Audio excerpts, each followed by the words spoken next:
نحمده ونصلي على رسوله الكريم اما بعد فاعوذ بالله من الشيطان الرجيم بسم الله الرحمن الرحيم رب اشرح لي صدري ويسر لي امري واحلل عقدة من لساني يفقهوا قولي۔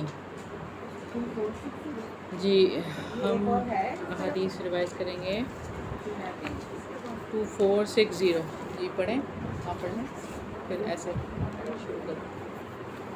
سلام نہ کرنے والا انتہائی بخیل ہے۔ اچھا یہ والا جو ہے یہ تو اگلی حدیث ہے، سلام نہ کرنے والا یہیں سے پڑھیں آپ۔ حضرت جابر رضی اللہ عنہ سے روایت ہے کہ ایک آدمی نبی کریم صلی اللہ علیہ وسلم کے پاس آیا اور اس نے کہا کہ فلاں آدمی کا جو میرے باغ میں کھجور کا درخت ہے اور اس نے مجھے بڑی تکلیف دے رکھی ہے، یعنی اس درخت نے مجھے بڑی تکلیف دے رکھی ہے اور اس کے کھجور کے درخت کا جو وجود ہے میرے لیے باعث تکلیف ہے۔ آپ صلی اللہ علیہ وسلم نے اس کی طرف پیغام بھیجا اور فرمایا فلاں کے باغ میں جو تیرا درخت ہے وہ مجھے تو فروخت کر دے۔ اس نے کہا نہیں۔ آپ صلی اللہ علیہ وسلم نے فرمایا پھر تو مجھے ہبہ کر دے۔ اس نے کہا نہیں۔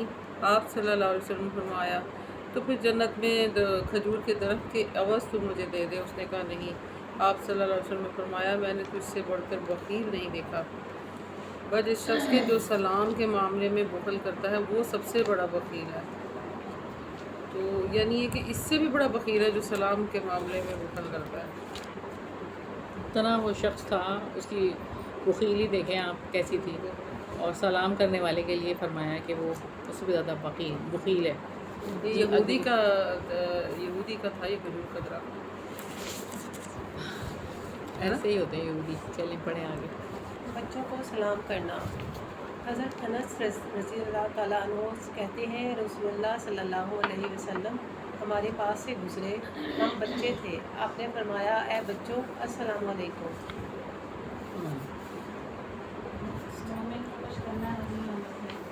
حضرت ابو ہریرہ رضی اللہ عنہ سے روایت ہے رسول اللہ صلی اللہ علیہ وسلم نے فرمایا افضل اعمال یہ ہیں کہ تو اپنے مومن بھائی کو خوش کرے، یا اس کا قرضہ ادا کر دے یا اس کو روٹی کھلا دے۔ ٹھیک ہے، اگلی حدیث۔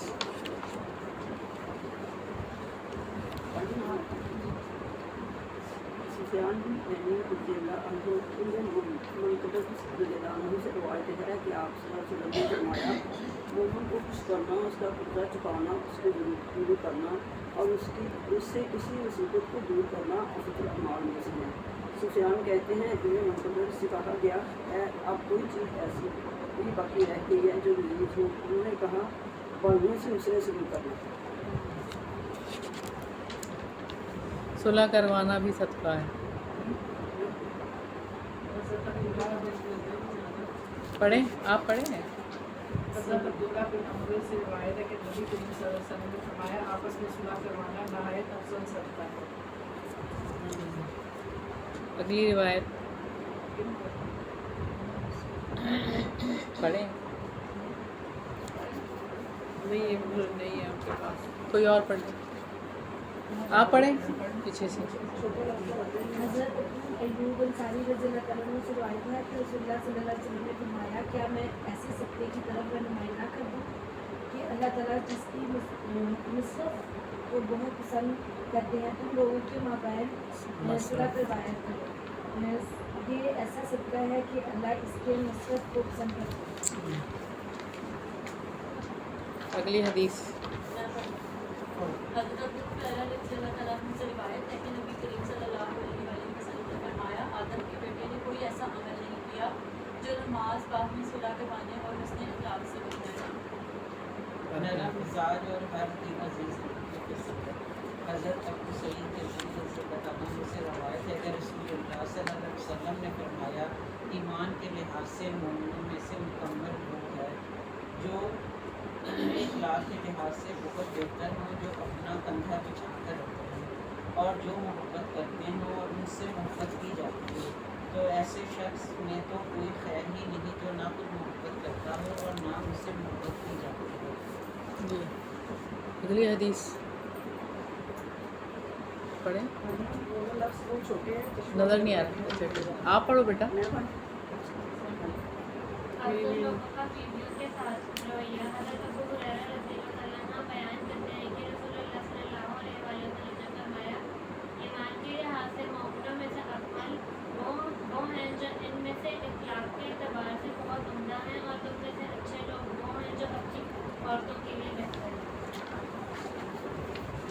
اگلی حدیث یہاں سے ہم نے پڑھنا ہے. ہاں یہ پڑھ چکے ہیں, پڑھی ہوئی ہے. یہ پڑھ چکے ہیں حدیث, طویل حدیث ہے یہ. ہاں یہ طویل حدیث ہے میں پڑھی. کون پڑھے؟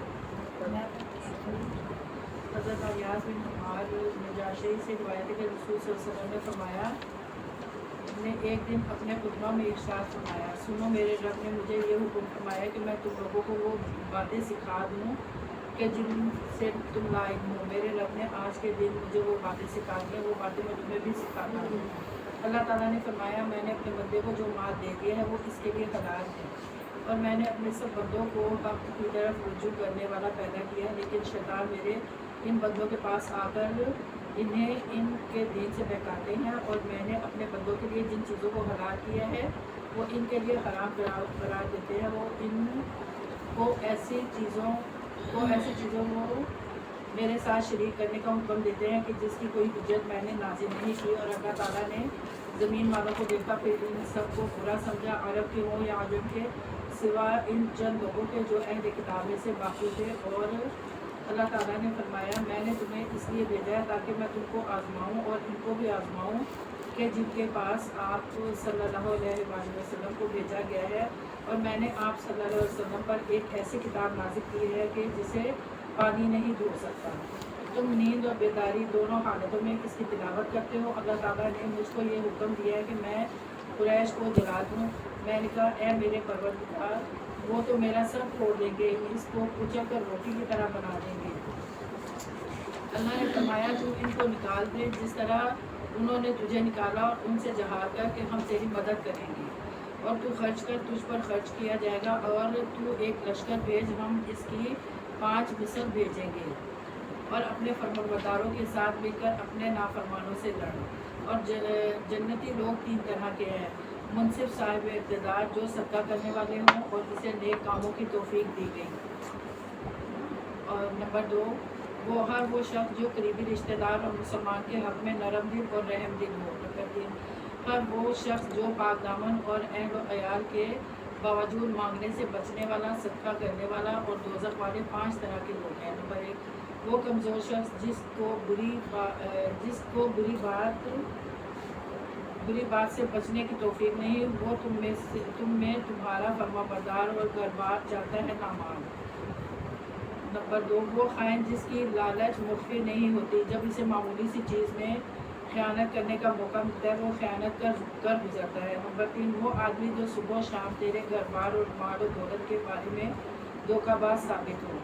نمبر 4, پھر آپ نے بخل یا جھوٹ اور فحش گوئی اور بد اخلاقی کا ذکر کیا. پھر آپ صلی اللہ علیہ وسلم نے فرمایا, اللہ نے میری طرف وہی کی ہے کہ تم عاجزی کرو, کوئی دوسرے پر فخر نہ کرے اور نہ کوئی کسی پر زیادتی کرے.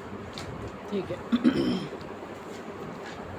تو اس کا کیا مطلب ہے کہ جسے پانی نہیں دھو سکتا, میں نے صلی اللہ علیہ وسلم پر ایسی کتاب نازل کی ہے کہ جسے پانی نہیں دھو سکتا. یعنی کہ وہ پانی نہیں دھو سکتا سے مراد یہ ہے کہ پانی پاک کرنے والا ہوتا ہے. لفظ مٹائے نہیں جا سکتے, یہ بھی ہوتا ہے. یہ محفوظ ہے, یہ نہیں, کون سی بات کہہ رہی ہیں آپ؟ کتاب قرآن قرآن پاک کی بات ہو رحی ہے نا. کون سی جگہ پہ؟ یہ دیکھیں, ایک ایسی کتاب نازل کی ہے جسے پانی نہیں دھو سکتا. اسی حدیث کا ہاں وہی نا, مٹا نہیں سکتا نا اسے, اللہ تعالیٰ نے وعدہ کیا ہوا ہے نا, اور صحیفے تو اس وقت ہی مٹیں گے. ہاں کہ کسی نے چند ایک دفعہ ایسا ہوا ہے نا ماضی میں کہ کسی نے کسی لفظ کو مٹانے کی غلطی کرنے کی کوشش کی ہے, ابھی بھی ہوتا ہے, وہ اسی طرح ہی ہو جاتا ہے, ابھی بھی ہوتا جیسا ہے, آسمان ابھی سے ہو رہا ہے. ابھی نازل پچھلے ہوتا ہے، دنوں اسی طرح ہی سویڈن میں نہیں مٹانے کی کوشش نہیں کری. جی میں نے کہا یہ تو ہر دور کی کہانی ہے, ہاں جی بالکل, ہر دور میں ہی یہ ہوتا ہے. جتنی مٹانے کی کوشش کرتے ہیں اتنی زور سے اور شدت سے اس کے لیے کام ہوتا ہے پھر. یہی مثال ہوگی نا. اور ابھی میں نے نیوز دیکھی ہے کویت میں 1,00,000 سویڈش زبان میں قرآن کے نسخے انہوں نے چھپوانے کے لیے کہہ دیے ہیں, اور مشاری بن راشد اور 100 قرہ حضرات کو وہاں پہ تعین کر دیا کہ آپ سویڈن میں جا کے قرآن کی تعلیم دیں گے. تو یہ تو بہت ہی کہنا چاہیے کہ جیسے نا جیسے ایک انہوں نے قرآن کے ساتھ کیا ہے تو اللہ تعالیٰ نے کیسے مسلمانوں کے دل میں ڈالا اور وہ کس طرح سے کام ہوا. وہ جو شعر بھی ہے نا اتنا ہی ملے گا جتنا اس کو دبائیں گے. ہاں جی. اسلام ہاں جی. اور اب دجال کا ظہور ہونے والا ہے، اس وجہ سے ایسے واقعات بہت زیادہ ہو گئے. اللہ تعالیٰ ہم کو ایسے لوگوں میں رکھنا کہ جو اس کتاب کو اور آپ صلی اللہ علیہ وسلم کی سنت کو فالو کرنے والے ہوں. صبر پہ دل رکھے گا. ہاں جی، ثابت قدمی چاہیے.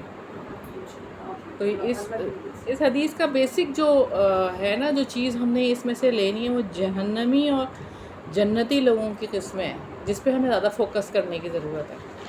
اور چونکہ ہمارا محور و مرکز اخلاق، نیکی کرنا اور صلہ رحمی ہے نا، ان احادیث کی اس وجہ سے اس پہ زیادہ فوکس کریں کہ اپنے سامنے اس حدیث کو رکھیں، اپنے حق میں دیکھیں کہ میں کہاں، میرے اندر کامیابی کدھر ہے اور ناکامی اور نامرادی میں کہاں پر. ایسا تو نہیں کر رہی میں کہیں، ایسی بات تو نہیں ہے، کیونکہ اس میں جو اصل بات تو یہ عدل و انصاف ہے، صدقہ خیرات ہے، عفو و درگزر ہے، عاجزی و انکساری ہے، اور عفت و پاک دامنی اور نرمی ہے سب سے بڑی چیز. اور یہ ساری صفات جنتیوں کی ہے. تو یہ صفات پیدا کرنے کی کوشش کریں، اور فحش گوئی، بدخلقی، دھوکہ، فراڈ، بخیلی، خیانت اور جھوٹ بولنا، اور یعنی سب مواقع ہوں اس کے باوجود نیکی نہ کرنا، تو ایسے لوگوں کے لیے ہیں یہ جو جہنمی ایسی صفات ہیں یہ. کیونکہ نیکی کو چھوڑنا بھی کیا ہے؟ گناہ. چھٹی جو یہ بھی ہے کہ دوزخ والے 5 طرح کے لوگ ہیں. ہاں. وہ کمزور شخص جس کو بری بات سے بچنے کی توفیق نہیں، وہ تم میں تمہارا فرما بردار، وہ گھر بار چاہتا ہے نہ مال. اس کی مجھے نا سمجھ نہیں آئی. اور وہ چاپلوسی ہے نا، فرما بردار ہے، کچھ بھی نہیں چاہتا، مگر یہ ایسے ظاہریت میں ایسی بات ہے. یعنی منافق کے بارے میں بتایا نا، ایک تو اس کو نیکی توفیق نہیں ہے، لیکن بات یہ ہے کہ وہ مطلب ہے کہ نہ وہ تم نہیں توفیق اس کے لیے جن میں وہ تم میں فرما بردار رہتے اور اللہ سے مال بھی چاہ رہا ہے اور گھر بار بھی چاہ رہا ہے. خیانت کرنے والا ہے نا، خیانت کرنے والا جس کی نہیں چھپی ہوئی اس کے لیے لالچ. الحمد للہ ایسی چیزیں تو بہت کم کیا یہ والی باتیں کہ کم ہوتی ہیں باتیں. یہ عام طور پر اگر زیادہ تھوڑا سا یہ زیادہ جو خیریہ جہالت والا ہوتا ہے. اصل میں بات پتہ ہے کیا ہے؟ بات یہ ہے کہ وہ آپ کے سامنے تو ظاہر کر رہا ہے کہ میں بہت اچھا ہوں، ٹھیک ہے نا، لیکن اصل میں نہیں.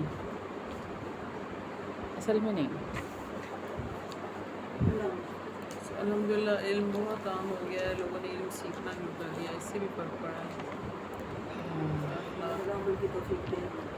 عمل چاہیے. علم ہے ہی وہ جو عمل میں آ جائے، باقی تو معلومات اور انفارمیشن ہے. کتنے ہی لوگ ہیں نا کہ جن سے جب بات کرتے ہیں تو وہ کہتے ہیں ہمیں پتہ ہے، ہم جانتے ہیں، لیکن جب ان کا عمل دیکھتے ہیں تو نہیں ہوتا. تو انفارمیشن رکھنا ایک الگ بات ہے، اور ایک ہوتا ہے نا فیسیلیٹیٹر، کہ آپ فیسیلیٹیٹ کرتے ہیں، آگے وہ چیز پہنچانے والے بنتے ہیں، ٹھیک ہے، لیکن آپ کے اندر وہ چیز نہیں ہے. آپ صرف ڈکٹیشن کا کام کر رہے ہیں، یعنی آپ لے رہے ہیں اور آگے دے رہے ہیں، بس فیسیلیٹیٹ کر رہے ہیں، بس ختم. ہاں، ان لوگوں کے لیے کتنی سخت وعید ہے. آج کی ہم حدیث شروع کرتے ہیں. اللہم صلی علی محمد وعلی آل محمد کما صلیت علی ابراہیم وعلی آل ابراہیم انک حمید مجید. اللہم بارک علی محمد وعلی آل محمد کما بارکت علی ابراہیم وعلی آل ابراہیم انک حمید مجید. میاں بیوی ایک دوسرے کے ہمراز ہیں.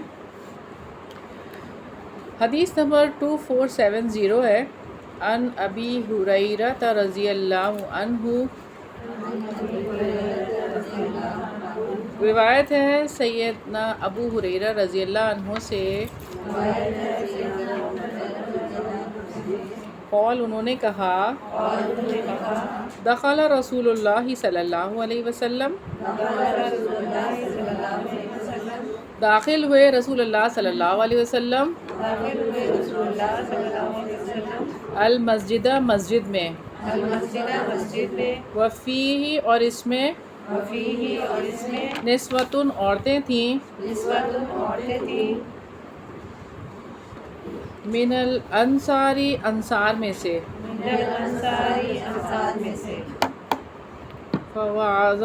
فوعظہن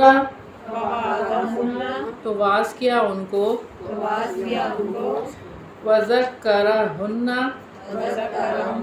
اور نصیحت کی ان کو، وامرہن اور حکم دیا ان کو،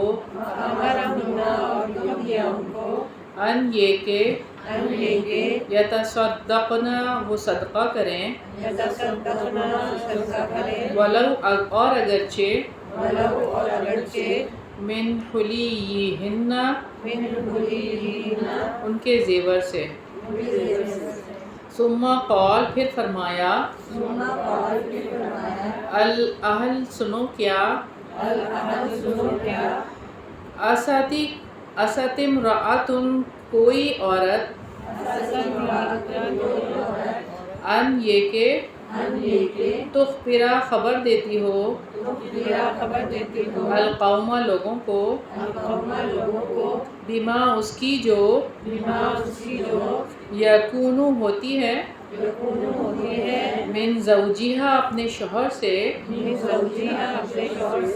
اذا خلا بہا جب تنہائی میں اس کے ساتھ، الاہل سنو کیا، سوری الا حل ہے یہ، الا حل سنو کیا، عسیٰ رجل کوئی آدمی، ان یہ کہ، یخبر القوم وہ خبر دے لوگوں کو، بما اس کی جو، یکون ہوتا ہے،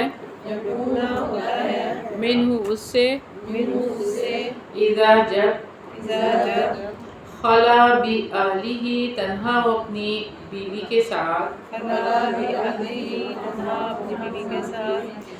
فقامت تو کھڑی ہوئی، منہن ان میں سے، امرأۃ ایک عورت، صفعاء غبار آلود، الخدین رخساروں والی،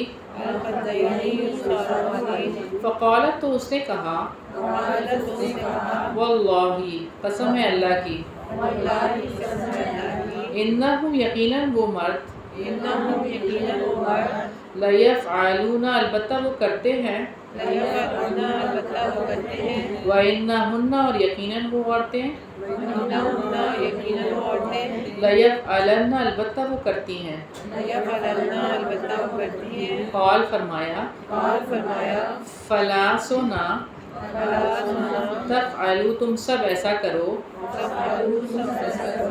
ذالک ایسا، افلا کیا پھر نہ، انبئکم میں خبر دوں تمہیں،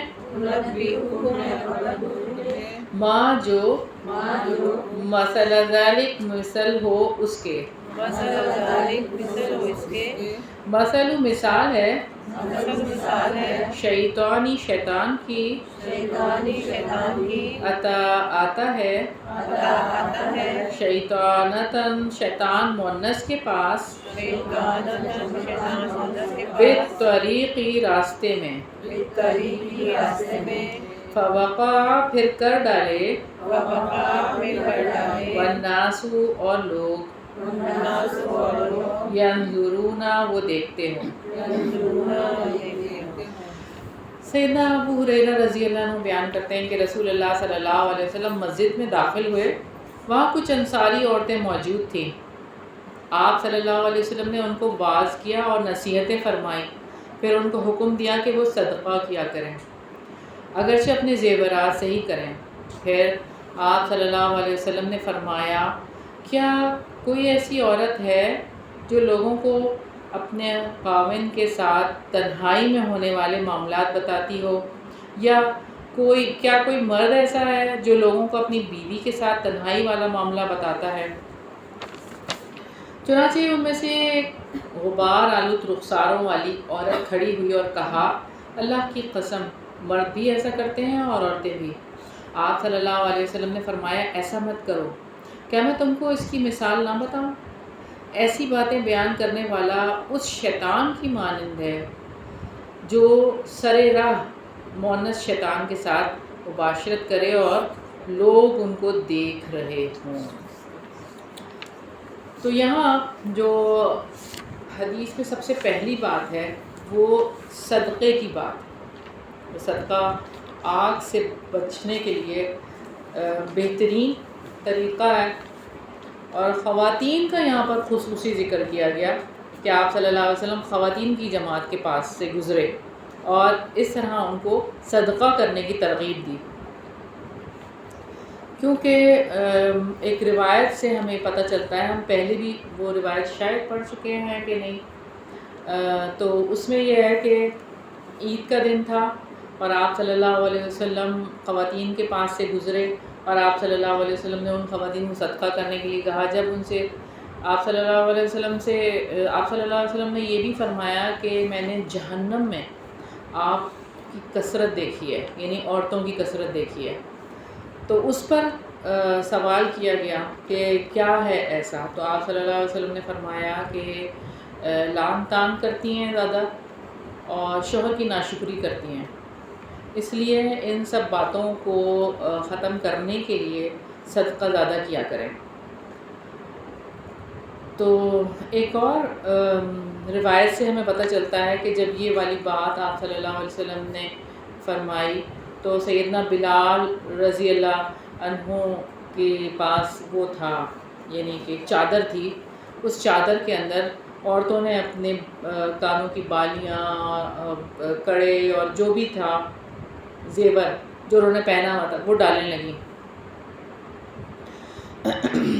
تو یعنی کہ اسی وقت اتنا اثر ہوا بات کا کہ فوراً ہی جو ہے وہ صدقہ کرنے لگ گئی کہ ہم ان جہنمی نہیں بننا چاہتے، ہم جنت میں جانا چاہتے ہیں۔ ایک اور روایت ہے اسماء بنت ابی بکر رضی اللہ عنہا کی سے کہ وہ آپ صلی اللہ علیہ وسلم نے ان کو یہ وصیت کی کہ خرچ کرتی رہو، گن گن کر نہ رکھو ورنہ اللہ تعالیٰ بھی گن گن کر دے گا۔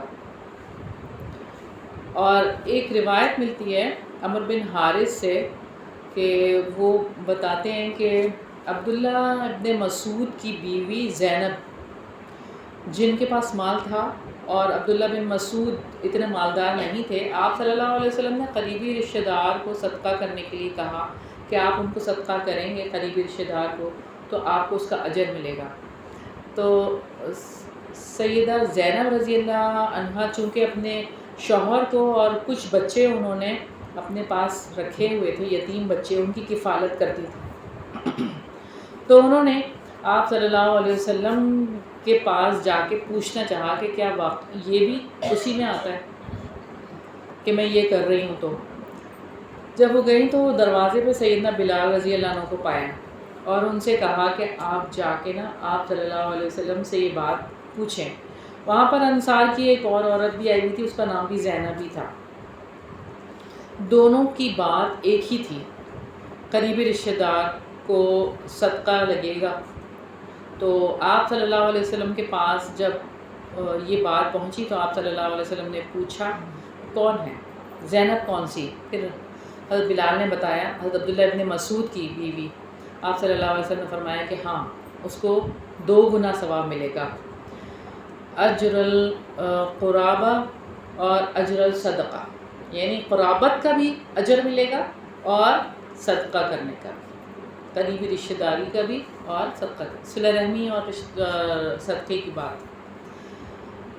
تو یہاں پر بہرحال صدقہ تو ایسی چیز ہے کہ ہم کسی بھی طرح سے کر سکتے ہیں، ضروری نہیں ہے کہ بہت مال ہو یا کچھ ایسی چیز ہو، کوئی بھی چیز ہو سکتی ہے. آپ کی اچھی بات بھی صدقہ ہے، اور کسی کے لیے سافٹ کارنر رکھنا اور کسی کے لیے دعائیں کرنا، یعنی یہ بھی صدقے میں ہی شمار ہوتا ہے. صدقہ کیا ہے؟ نیکی. تو یہ بہت ساری چیزیں آ جاتی ہیں، ہر وقت صدقہ کرتے ہی رہنا چاہیے، چاہے ہاتھ میں مال ہے یا نہیں ہے، اور فوراً یہ کام کرنا ہی چاہیے. دوسری بات جو اس حدیث میں ہمیں ملتی ہے وہ ہے راز کی حفاظت. اب یہ ہے کہ اس چیز کو دیکھنے کی ضرورت ہے کہ وہ واقعات جو ہسبینڈ اینڈ وائف کے تنہائی کے واقعات ہیں تو وہ کسی کے سامنے بیان کرنا حرام ہے، اور ایسا کرنا انتہا درجے کی بے مروتی و بے حیائی ہے. ایسا نہیں کرنا.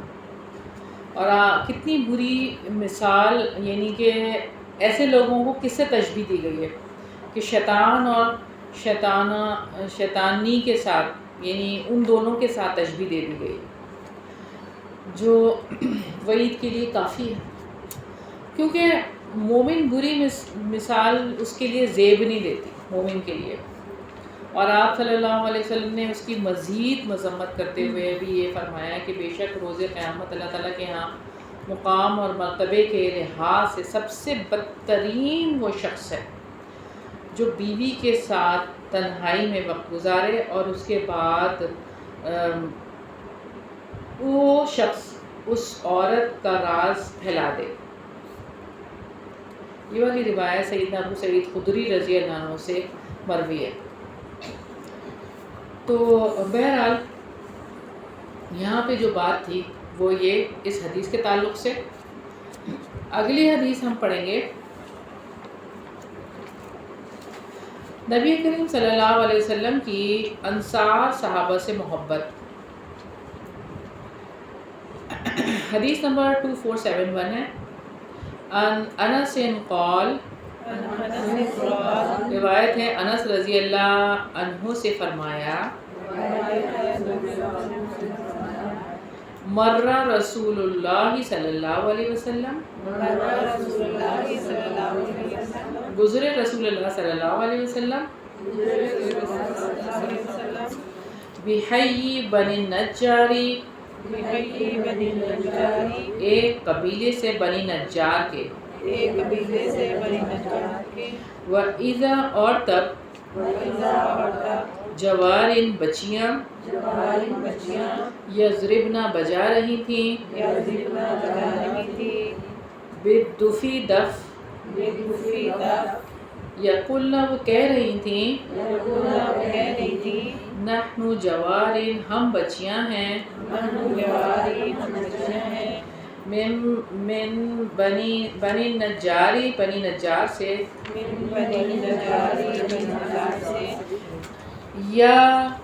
یا حبذا وہ کیسے اچھے ہیں، محمد صلی اللہ علیہ وسلم، من جارن پڑوسی، فقال النبی صلی اللہ علیہ وسلم، تو کہا نبی صلی اللہ علیہ وسلم نے، اللہ تعالی یعلم جانتا ہے، انا یقیناً قلبی میرا دل، یحبکن محبت کرتا ہے تم سب سے.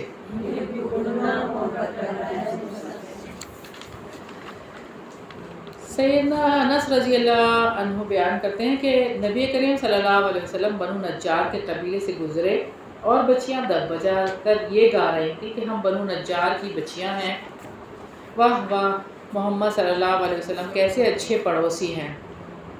نبی کریم صلی اللہ علیہ وسلم نے فرمایا اللہ تعالیٰ جانتا ہے کہ میرا دل تم سے محبت کرتا ہے. تو یہاں ہم دیکھتے ہیں کہ کیسے وہ یعنی بچیاں جو تھیں اپنے دف کے ساتھ جو اشعار پڑھ رہی تھیں. نبی کریم صلی اللہ علیہ وسلم نے مکہ مکرمہ کی سرزمین میں یعنی دین کی تبلیغ شروع کی، توحید سنت کی دعوت جاری رکھی. تو پھر بھی لوگ شرک پر اور بدعت پر ڈٹے رہے، بلکہ آپ صلی اللہ علیہ وسلم کو قتل تک کرنا چاہا. اور یہاں پر ہم دیکھتے ہیں کہ کوئی کسر انہوں نے جو ہے نا آپ صلی اللہ علیہ وسلم کے خلاف جو اختیار کرنی تھی نا وہ چھوڑی نہیں کچھ بھی، یعنی آخری حد تک. ایک انصاری صحابی سیدنا جابر بن عبداللہ رضی اللہ عنہ کہتے ہیں کہ اللہ کے رسول صلی اللہ علیہ وسلم مکہ میں تقریباً 10 سال مقیم رہے، یعنی کمی بیشی ہو سکتی ہے، جیسے اس میں لوگوں کے گھروں میں اور یعنی ہر جگہ پہ وہ جاتے تھے، حج کے موقع پر، منا کے مقام پہ، سب جگہ پہ. اور آپ صلی اللہ علیہ وسلم یہ صدا لگاتے تھے، فرماتے تھے کوئی ہے جو مجھے پناہ مہیا کرے، کون ہے جو میری مدد کرے تاکہ میں اپنے رب کا پیغام پہنچا سکوں، اسے جنت ملے گی. تو یہ سلسلہ جاری رہا یہاں تک کہ بیعت عقبہ اولیٰ اور بیعت عقبہ ثانیہ ہوئی. یعنی یثرب سے جو وفد آیا تھا، انصاری جتنے بھی تھے، بعد میں وہ انصاری ہوئے، تو وہ اٹھ کھڑے ہوئے اور انہوں نے کیا کہا، ہم نے آپ صلی اللہ علیہ وسلم کو ٹھکانہ مہیا کیا. یعنی انصاریوں نے جو کہ مدینہ کے تھے، اور کتنی زیادہ انہوں نے آپ صلی اللہ علیہ وسلم کی مدد فرمائی. یعنی سارے انصاری صحابہ نے جتنے بھی تھے، قرآن سنتے، گھر واپس پلٹ کر یہ پیغام اپنے گھر والوں کو پہنچاتے، اور باہم مشورہ کر کے یہ سلسلہ جاری رہا. اور آپ صلی اللہ علیہ وسلم مکہ سے چھوڑ کے مدینے آئے تھے. تو یہ گھاٹی میں وہ ان کے عقبہ، جو گھاٹی کا نام تھا بیعت عقبہ، اسی لیے کہتے ہیں اس کو. اولیٰ بھی ہوئی تھی اور پھر ثانی بھی، 2 دفعہ ہوئی بیعت. تو یہ انصار تھے جنہوں نے آپ صلی اللہ علیہ وسلم کا ساتھ دیا. اور جب آپ صلی اللہ علیہ وسلم نے جہاد کے لیے کہا تو یہ انصاری تھے جنہوں نے کہا تھا یا رسول اللہ صلی اللہ علیہ وسلم، ہم ایسے نہیں کہیں گے جیسے موسیٰ علیہ السلام سے ان کے لوگوں نے کہا تھا، بلکہ ہم تو آپ کے آگے سے بھی آئیں گے، آپ کے دائیں سے بھی، آپ کے بائیں سے بھی، یعنی ہر جگہ سے آپ کا دفاع کریں گے، ایسے آئیں گے. تو یہ انصاری تھے، انصاری صحابہ تھے. اور پھر کیسے وہ انصاری صحابہ تھے کہ انہوں نے اپنی جائیدادیں اور اپنا سب کچھ دینے کے لیے وہ تیار ہو گئے تھے مہاجروں کو. حتیٰ کہ عبد الرحمن بن عوف انصاری رضی اللہ عنہ نے اپنے مہاجر بھائی سیدنا سعد بن ربیع سے کہا تو میرا آدھا مال لے لو، اور میری 2 بیویاں ہیں، تو ان کو دیکھ لو، جو تمہیں پسند آتی ہے اس سے میں تمہارا نکاح بھی کر دیتا ہوں، میں طلاق دے دیتا ہوں اسے، وہ عدت گزار لے گی تو تم شادی کر لینا. یہاں تک، یعنی آپ سوچ سکتے ہیں کوئی ایسا کر سکتا ہے؟ سوچے تو ذرا اس بارے میں کہ کتنی جان ساری ہے. تبھی تو نہیں آپ صلی اللہ علیہ وسلم نے یہ کہا، ایسے تو نہیں آپ صلی اللہ علیہ وسلم نے یہ الفاظ کہے. طویل مدت تک یہ انسان نبی پاک صلی اللہ علیہ وسلم کے دستے بازو بنے رہے مدینہ منورہ میں. اور پھر یہی تھی باتیں جس کی وجہ سے آپ صلی اللہ علیہ وسلم کے دل میں ان لوگوں کی محبت تھی. اور یہاں پہ جو بچیاں دف بجا رہی ہیں، تو دف کیا ہوتا ہے؟ 1 سائیڈڈ ہوتا ہے کور، 2 سائیڈڈ کور نہیں ہوتا، ایک سائیڈ کور ہوتا ہے. جو 2 سائیڈڈ کور ہوتا ہے وہ دف نہیں کہلاتا، جیسے کہ آپ ڈھولکی کہتے ہیں اس کو، وہ نہیں ہوتا، ایک سائیڈ اس کا کور ہوتا ہے. تو وہ جائز ہے اس کے لیے، یعنی اس کو اگر منع کرنا ہوتا تو آپ صلی اللہ علیہ وسلم اسی وقت منع کر دیتے، یعنی کہ شادی کے موقع پر یا ایسے مواقع پر کہ جو خوشی کا ایک اظہار کرنا ہو تو وہاں پہ ڈف بجانے کی اجازت ہے 1 سائیڈ. بہت ساری نشید ہیں جس کے اندر دف بھی ہوتا ہے. بہرحال لیکن یہ بات یاد رہے کہ دف بجانا سیکھنا، اس کی کہیں پہ بھی ہمیں کوئی ایسی بات نہیں ملی کہ دف بجانے کو سیکھا جائے یا اس کو سیکھنے کے لیے صحابیہ بیٹھی ہوں کہ دف بجانا سیکھیں، ایسا کچھ بھی نہیں ہے. ویسے ہی کبھی موقع ملا تو ایسے ہی کر لیتے ہیں نا، ایسے ہی بس. اس میں وہ جو دفی ہوتی ہے وہ بھی ون سائڈڈ ہوتی ہے. ہاں ون سائڈ ہی، تو اس کے ساتھ لیکن چھن چھن تھوڑا سا لگا ہوتا ہے، وہ ایسے ایسے کر کے کوئی بات نہیں ہے. تو وہ بھی پھر چلے گا اس کا اندر. وہ بھی لیڈیز میں کر سکتے ہیں آپ، باہر نہ بازیں چاہے لیڈیز کی. ہاں لوگ باہر جو ہوتے ہیں اوپننگ کرتے ہیں، اوپن نہیں کرتے. اور ایسا کلام بھی نہیں ہونا چاہیے کہ جس میں فحش ہو، فحش کلام بھی نہیں ہونا چاہیے جو آپ ڈف کے ساتھ گا رہے ہو. انڈین سانگ جو عموماً ہوتے ہیں ایسے ہی ہے نا، ایسے نہیں ہونا چاہیے. بہرحال ایسے ہی انداز خوشی اپنانا چاہیے، اور کہ اس میں بے حیائی نہ ہو، بے پردگی نہ ہو، یعنی ہلکا پھلکا ایک ہو. اور یہ بچیاں تھیں، ٹھیک ہے نا، یہ بھی بات یاد رہے کہ یہ بچیاں تھیں. اور آپ صلی اللہ علیہ وسلم غزوہ خندق کے موقع پر جب خندق کھود رہے تھے تو آپ صلی اللہ علیہ وسلم نے کیا فرمایا کہ دنیا کی وہ زندگی تو آخرت کی زندگی ہے، دنیا کی زندگی تو نہیں ہے، دنیا کی زندگی تو نہیں ہے بلکہ زندگی تو آخرت کی زندگی ہے. اور اللہ تعالیٰ سے دعا کی کہ اللہ تعالیٰ مہاجر اور انصار کی مغفرت فرما. اور ویسے بھی ہمیں یہ ملتا ہے کہ یا تو مہاجر بن کے جیو یا انصار بن کے، تیسری تو کوئی بات ہی نہیں، یا تو ہجرت کرو یا پھر مدد کرو ہجرت کرنے والوں کی، بس تیسرے کوئی بھی نہیں ہے. تو یہاں اس چیز کی ہمیں ملتی ہے کہ انصار سے محبت کرنا ہے. اور ایک بات اور بھی ہے انصاری خواتین کے حوالے سے. آپ صلی اللہ علیہ وسلم فرماتے ہیں، ان کی تعریف کرتے ہیں اور فرماتے ہیں کہ وہ بچوں کے ساتھ بہت ہی نرم مزاجی سے پیش آتی ہیں، بہت ہی نرم مزاج، اور بہت بچے جننے والی بھی ہیں، یعنی انصاری صاحب اور خواتین کے حوالے سے. تو مدینہ کا ماحول ہی ایسا ہے، نرم مزاج ہے، نرم مزاجی ہے ان کے اندر. بہرحال اگلی حدیث دیکھتے ہیں. مسجد نبوی میں نا مغرب کے ٹائم زیادہ تر مدینے میں جو خواتین وہاں کی رہنے والی ہیں وہ سفرہ بچھاتی ہیں، اور اس کے بعد اس میں وہ قہوہ رکھا ہوتا ہے اور کھجوریں ہوتی ہیں، اور وہ ان کی کوشش ہوتی ہے کہ جہاں جہاں کسی کو بھی دے سکتی ہیں نا وہ دے دیں. بعض وقت اتنی کوئی پیاس لگ رہی ہوتی ہے یا انسان میں، تو وہ اس وقت قہوہ ملتا ہے تو ایسا لگتا ہے کہ پتہ نہیں کیا نعمت مل گئی ہے، اور بیٹھے ہوئے ہوتے ہیں اور وہ قہوہ کپ میں قہوہ لے کر اتنے تھرموس بھر کے لاتی ہیں، پتہ نہیں کتنے تھرموس ہوتے ہیں. اتنی بڑی وہ جو بچوں کی پرائم ہوتی ہے اس میں سارا سامان بھرا ہوتا ہے، جگہ جگہ بیٹھی ہوتی ہیں. میں تو ہم لوگ نے یہاں کہیں نہیں ایسے دیکھا نا کہ آپ بغیر کسی جانے بوجھنے ہمارے یہاں تو خواتین کو مسجد میں ہی نہیں جانے دیتے، تو وہ کیا اکثریت ایسی ہے جو وہاں کرتی ہے، خواتین کے لیے بہت وہاں پہ بہت مہمان والی کرتی ہیں، مسجد نبوی کے اندر کرتی ہیں. خواتین کے لیے بازار ضرور بنا دیں گے، اور بازاروں پہ بازار، مال پہ مال، اور وہاں پہ خواتین کی آمد و رفت رہے گی. لیکن مساجد میں ان کو جگہ نہیں دیتے، مساجد پہ پابندی لگا دیتے کہ آپ نہیں آ سکتے.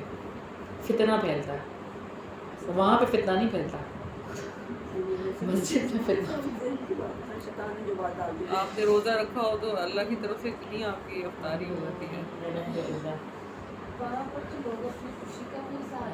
بہت مسجد ہے، انہوں نے درسگاہ بھی ہے، اور ظہر کے بعد ایسے گروہ بنے ہوتے ہیں، باقاعدہ تجوید کروا رہی ہوتی ہے، باقاعدہ یعنی لیکچر دے رہی ہوتی ہیں. میں کئی دفعہ میرے پاس آ کے کہتی ہیں آپ آئے بیٹھے ہیں، اچھا مجھے سورۃ فاتحہ سنا دیں. دعا کریں ہم سب چلیں، ہم زیادہ یہی کام کہ وہاں پہ اتنی بلیسنگ فیل ہوتی ہے. مسجد نبوی میں ہے ویسے یہ کام، حرم میں نہیں ہے. جائیں گے وقت جائیں گے. زیادہ نہیں ہوتا نا کہ طواف میں جی وہاں پہ یہاں پہ تعلیم کا بہت وہ دکھائی دیتا مسجد نبوی میں، زور کے بعد اثر کے دن. اور ہوتی ہے نا مکہ میں بھی ہوتا ہے تعلیم کا. ہاں ہوتا ہے، لیکن وہ وہاں بھی ہوتا ہے، وہاں بھی ہوتا ہے، مخصوص جگہ پہ ہوتا ہے. لیکن یہ اردو میں سیکھیں نا عربی لینگویج. دیکھیں لینگویجز کتنے سیکھتے ہیں نا ہم لوگ. آج کل تو زیادہ چائنیز سیکھی جا رہی ہے نا، چائنیز بہت لوگ چائنیز سیکھ رہے ہیں، ترکی لینگویج سیکھ رہے ہیں. بہرحال عربی تو زیادہ اولا ہے سیکھنا. اگلی حدیث ہے جھوٹ سنگین جرم ہے. حدیث نمبر 2472 ہے. ان عائشہ قالت، روایت ہے سیدہ عائشہ رضی اللہ عنہا سے، انہوں نے کہا ماں نہیں کانا ہے خلقن کوئی عادت، اب غضا زیادہ نفرت والی، الی طرف رسول اللہ صلی اللہ علیہ وسلم، رسول اللہ صلی اللہ علیہ وسلم کے، من الکذبی جھوٹ سے، وما اور جو، اطلع پتہ چلتا، منہ اس کے بارے میں، علی شیء اوپر کسی چیز کے، عند نزدیک، احد کسی ایک کے، من اصحابہ آپ کے صحابہ میں سے، فیبخل تو بخل کرتے، لہو اس کے لیے، من نفسہ اپنے آپ سے، حتیٰ یہاں تک کہ، یعلم جان لیتے، ان یہ کہ، قد تحقیق، احدث کر لی ہے، توبہ. سیدہ عائشہ رضی اللہ عنہ کہتی ہیں کہ رسول اللہ صلی اللہ علیہ وسلم کے نزدیک جھوٹ سے بڑھ کر کوئی عادت زیادہ نفرت اور بغض والی نہیں تھی. جب آپ صلی اللہ علیہ وسلم کو اپنے صحابہ میں سے کسی کے بارے میں اس کا پتہ چلتا تو آپ صلی اللہ علیہ وسلم اس سے میل ملاپ کم کر دیتے، حتیٰ کہ معلوم ہو جاتا کہ اس نے توبہ کر لی ہے. تو یہاں جو بات ہے وہ جھوٹ کی، اور آپ صلی اللہ علیہ وسلم صحابہ کرام کے بارے میں یہ اگر سن لیتے کہ وہ اس طرح سے اس کی زبان سے ایسے الفاظ نکل گئے ہیں تو میل ملاپ کم کر دیتے، حتیٰ کہ یہاں پتہ چلتا کہ وہ توبہ کر چکا ہے. تو جھوٹ منافقانہ روش ہے اور اس کا انجام جھوٹے آدمی سے نفرت کی صورت میں نکلتا ہے. صدق کیا ہے؟ سچائی. یہ اللہ تعالیٰ کو بہت پسند ہے، اور نبی پاک صلی اللہ علیہ وسلم کے حوالے سے ہم دیکھتے ہیں کہ آپ صلی اللہ علیہ وسلم کو صادق اور امین کہتے ہیں. سب سے زیادہ سچے تھے آپ صلی اللہ علیہ وسلم، یعنی شروع سے. تو جھوٹ اور ایسی بات یعنی قبیح عادتیں ہیں، جھوٹی بات، جھوٹی گواہی. اور ہم پہلے بھی ایک حدیث دیکھ کر آئے کہ جو مذاق میں بھی جھوٹ بولنا چھوڑ دے اس کو کہاں ملے گا گھر؟ سینٹر میں، درمیان میں، جنت کے درمیان میں گھر ملے گا. تو آج تو ایسا لگتا ہے کہ جھوٹ مذاق میں کہنا تو حق ہے، یعنی ہم ایک بات کرتے ہیں پھر کہتے ہیں وہ مذاق تھا، وہ مذاق تھا. اور آپ اپریل فول کے حوالے سے دیکھ لیں کس طرح کی خبر پہنچائی جاتی ہے، جھوٹ کو فروغ دیا جاتا ہے، سرپرائز دیتے ہیں. ہاں، سرپرائز کیا دیتے ہیں، جھوٹا سرپرائز تو ہوتا ہے نا. تو بہرحال آج کل یوٹیوب پہ بھی آ رہی ہیں جھوٹی باتیں، لوگوں نے اپنے پاس سے بنا کے وہ جو کوئی سانپ بڑا سارا بنایا کھانے کا بھی کے آگے بٹھا دیا انہوں نے. ہاں، یہ فیک نیوزز جسے آتے ہیں، جی جی بہت عام ہے. سب بہت جی طریقہ سے بنا ہاں رہے جی، ہیں. کیونکہ ویڈیوز اس طرح کی آپ بنا سکتے ہیں نا، ملا سکتے ہیں ویڈیوز کو، تو وہ فیک ویڈیوز بن سکتی ہیں، بن رہی ہیں اور لوگوں کو گمراہ کیا جا رہا ہے. بہرحال یہ سب باتیں کیا ہیں؟ جھوٹ جو ہے آہستہ آہستہ انسان کو جہنم کی طرف لے کے جاتا ہے، اور سچ اور سچائی جنت کی طرف لے کے جاتی ہے. لہذا ایسی باتیں ہونی چاہیے. اور یہ کہ جھوٹا آدمی وعدہ خلافیاں کر کے یعنی متعلقہ بندے کو اپنی مجبوریوں کی جھوٹی کہانیاں سنا سنا کر مطمئن کر دیتا ہے، اور ایسے شخص کو بندوں سے یعنی وہ سامنے والا سمجھتا ہے کہ یہ سچ کہہ رہا ہے، وہ ایسے جھوٹ کہتے ہیں اور ان کو ایسی کہانیاں سناتے ہیں کہ سامنے والا کہتا ہے کہ اچھا یہ تو ایسا ہو گیا تو پھر ٹھیک ہے، پھر ایسے نہیں ہونا چاہیے. یعنی وہ اپنے آپ کو ان کے سامنے معصوم ظاہر کرتے ہیں بہت زیادہ.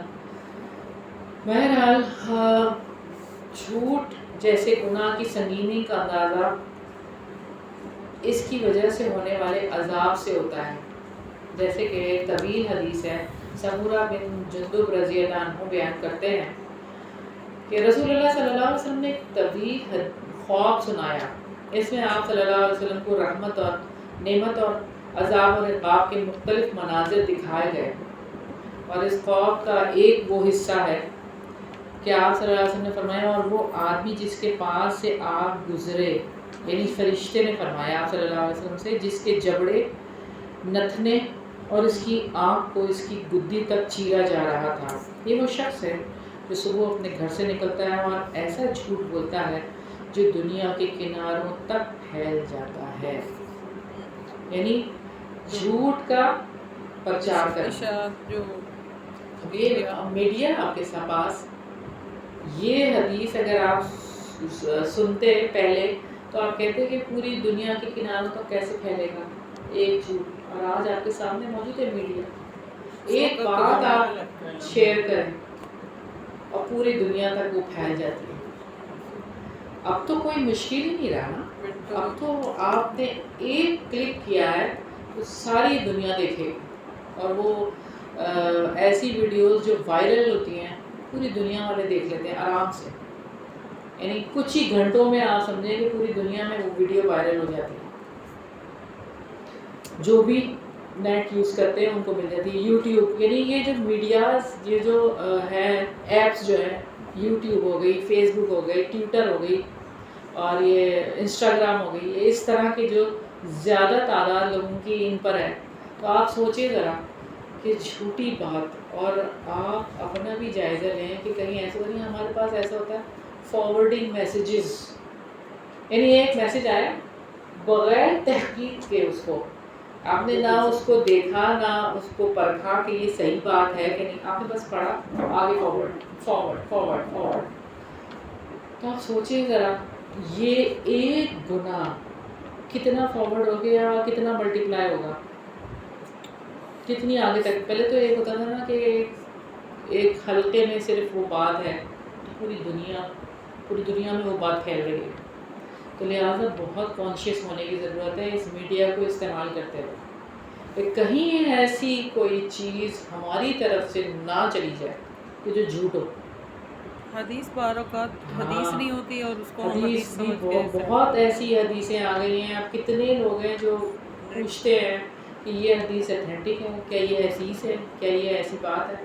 بہرحال جس کا حوالہ ہو، اگر ہمیں حوالہ ہو اور ہمیں اس کی اتھینٹسٹی پہ یعنی کوئی شک نہ، کوئی ڈاؤٹ نہ ہو، پھر وہ سینڈ کریں. دیکھیں صحیح احادیث موجود ہے نا، ابھی ہم صحیح احادیث ہی پڑھ رہے ہیں، سلسلہ احادیث صحیح ہے، ٹھیک ہے نا. تو یہ اس میں سے حدیثیں ہی آپ شیئر کریں زیادہ بہتر ہے. اور کوئی اگر کسی نے کوڈ کی ہوئی اور آپ کو بات اچھی بھی لگ رہی ہے اور آپ کہیں کہ پتہ نہیں یہ حدیث صحیح ہے کہ نہیں، تو نہ کریں اس کو شیئر نہ کریں. اچھی بھی لگی نا آپ کو پھر بھی نہ کریں، اور نہ ہی اس کو لائک کریں. ایک بعض وقت ہم شیئر تو نہیں کرتے، لائک کر دیتے ہیں. لائک کرنے کا مطلب بھی کیا ہوتا ہے؟ آپ ایگری ہیں اس بات پہ، آپ نے اس کو کہہ دیا کہ ہاں یہ ٹھیک ہے. تو اس لیے بہت زیادہ کانشیس ہونے کی ضرورت ہے. کہ ایک کامن جھوٹ جو ہے نا وہ بچوں سے بولا جاتا ہے، ہاں جی، بہت مسئلہ ہاں ہے بچوں سے بھی بہت جھوٹ بولا جاتا ہے. ابھی ہم دیکھتے ہیں اگلی حدیث اسی کے بارے میں، بچوں سے جھوٹ بولنے کے بارے میں. بطور مذاق جھوٹ بولنا منع ہے. ان عبداللہ بن عامر، روایت ہے سیدنا عبداللہ بن عامر رضی اللہ عنہ سے، روایت ہے حضرت عبداللہ بن عامر رضی اللہ عنہ سے، انہو یقیناً وہ، یقیناً وہ قول اس نے کہا، عطا آئے رسول اللہ صلی اللہ علیہ وسلم، رسول اللہ صلی اللہ علیہ وسلم، رسول اللہ صلی اللہ علیہ وسلم، رسول اللہ صلی اللہ علیہ وآلہ وسلم، فی بیتنا ہمارے گھر میں، بیتنا ہمارے گھر میں، وانا اور میں، انا اور میں، سبیٌ بچہ تھا، سبیل بچہ تھا، قالا اس نے کہا، قالا اس نے کہا، فذهبت تو میں گیا، گیا، اخرج میں نکلا، میں نکلا، لألعب تاکہ میں کھیلوں، الابا تاکہ میں کھیلوں، فقالت امی قال امی، سو کہا میری ماں نے، کہا میری ماں نے، یا عبداللہ یا عبداللہ، اے عبداللہ، اے عبداللہ، تعال آؤ، تعال آؤ، اوتی کا میں دیتی ہوں، اوتی کا میں دیتی ہوں، فقال سو کہا قال سو کہا، رسول اللہ صلی اللہ علیہ وسلم، رسول اللہ صلی اللہ علیہ وسلم، تو رسول اللہ صلی اللہ علیہ وسلم نے، وما اور کیا، اور کیا، اردتی ارادہ کیا تم نے، رتی ارادہ کیا تم نے، ان یہ کہ ان یہ کہ تو تیہو تم دو گی اس کو، تیہو تم دو گی اس کو، قالت اس نے کہا، قالت اس نے کہا، اوتی ہی میں دوں گی اس کو، ہی میں دوں گی اس کو، تمرن کھجور، تمرن کھجور، قال اس نے کہا، اور اس نے کہا، فقال تو فرمایا، قال تو فرمایا، رسول اللہ صلی اللہ علیہ وسلم، رسول اللہ صلی اللہ علیہ وسلم، رسول اللہ صلی اللہ علیہ وسلم نے، اما خبردار، اما خبردار، انکا بے شک تم، انکا بیشک لو لم اگر نہ، لولم اگر نہ، توتی ہی تم دیتی اس کو، ہی دیتی اس کو، شیئن کچھ بھی، شیئن کچھ بھی، کتبت لکھا جاتا، کتبت لکھا جاتا، علیہ کی تجھ پر، علیہ کی تجھ پر، کذبتن جھوٹ. کذبتن جھوٹ. سیدنا عبداللہ بن عامر رضی اللہ عنہ سے روایت ہے کہ وہ کہتے ہیں کہ رسول اللہ صلی اللہ علیہ وسلم ہمارے گھر میں تشریف لائے. میں اس وقت بچہ تھا. جب میں کھیلنے کے لیے نکلنے لگا تو میری ماں نے کہا، اے عبداللہ ادھر آؤ، میں تجھے کوئی چیز دیتی ہوں. رسول اللہ صلی اللہ علیہ وسلم نے فرمایا کہ تم اسے کیا دینا چاہتی ہو؟ اس نے کہا میں اسے کھجور دوں گی. تو رسول اللہ صلی اللہ علیہ وسلم نے فرمایا کہ خبردار، اگر تو اسے کچھ نہ دیتی تو یہ تیرے نامہ اعمال میں جھوٹ لکھا جاتا. تو یہاں جو توجہ طلب بات ہے وہ یہ کہ وہ ہم دیکھتے ہیں عبداللہ بن عامر رضی اللہ عنہ کو کہ وہ صحابی ہیں اور وہ بچے ہیں. وہ اپنی بچپن کی بات بتا رہے ہیں کہ آپ صلی اللہ علیہ وسلم آئے تھے اور کیسے ان کا حافظہ ہے کہ وہ پوری کی پوری بات ان کو یاد ہے اور وہ آگے بیان کرتے ہیں کہ میں بچہ تھا اس وقت یہ بات ہوئی تھی اور میری ماں نے مجھے اس طرح سے کیا تھا.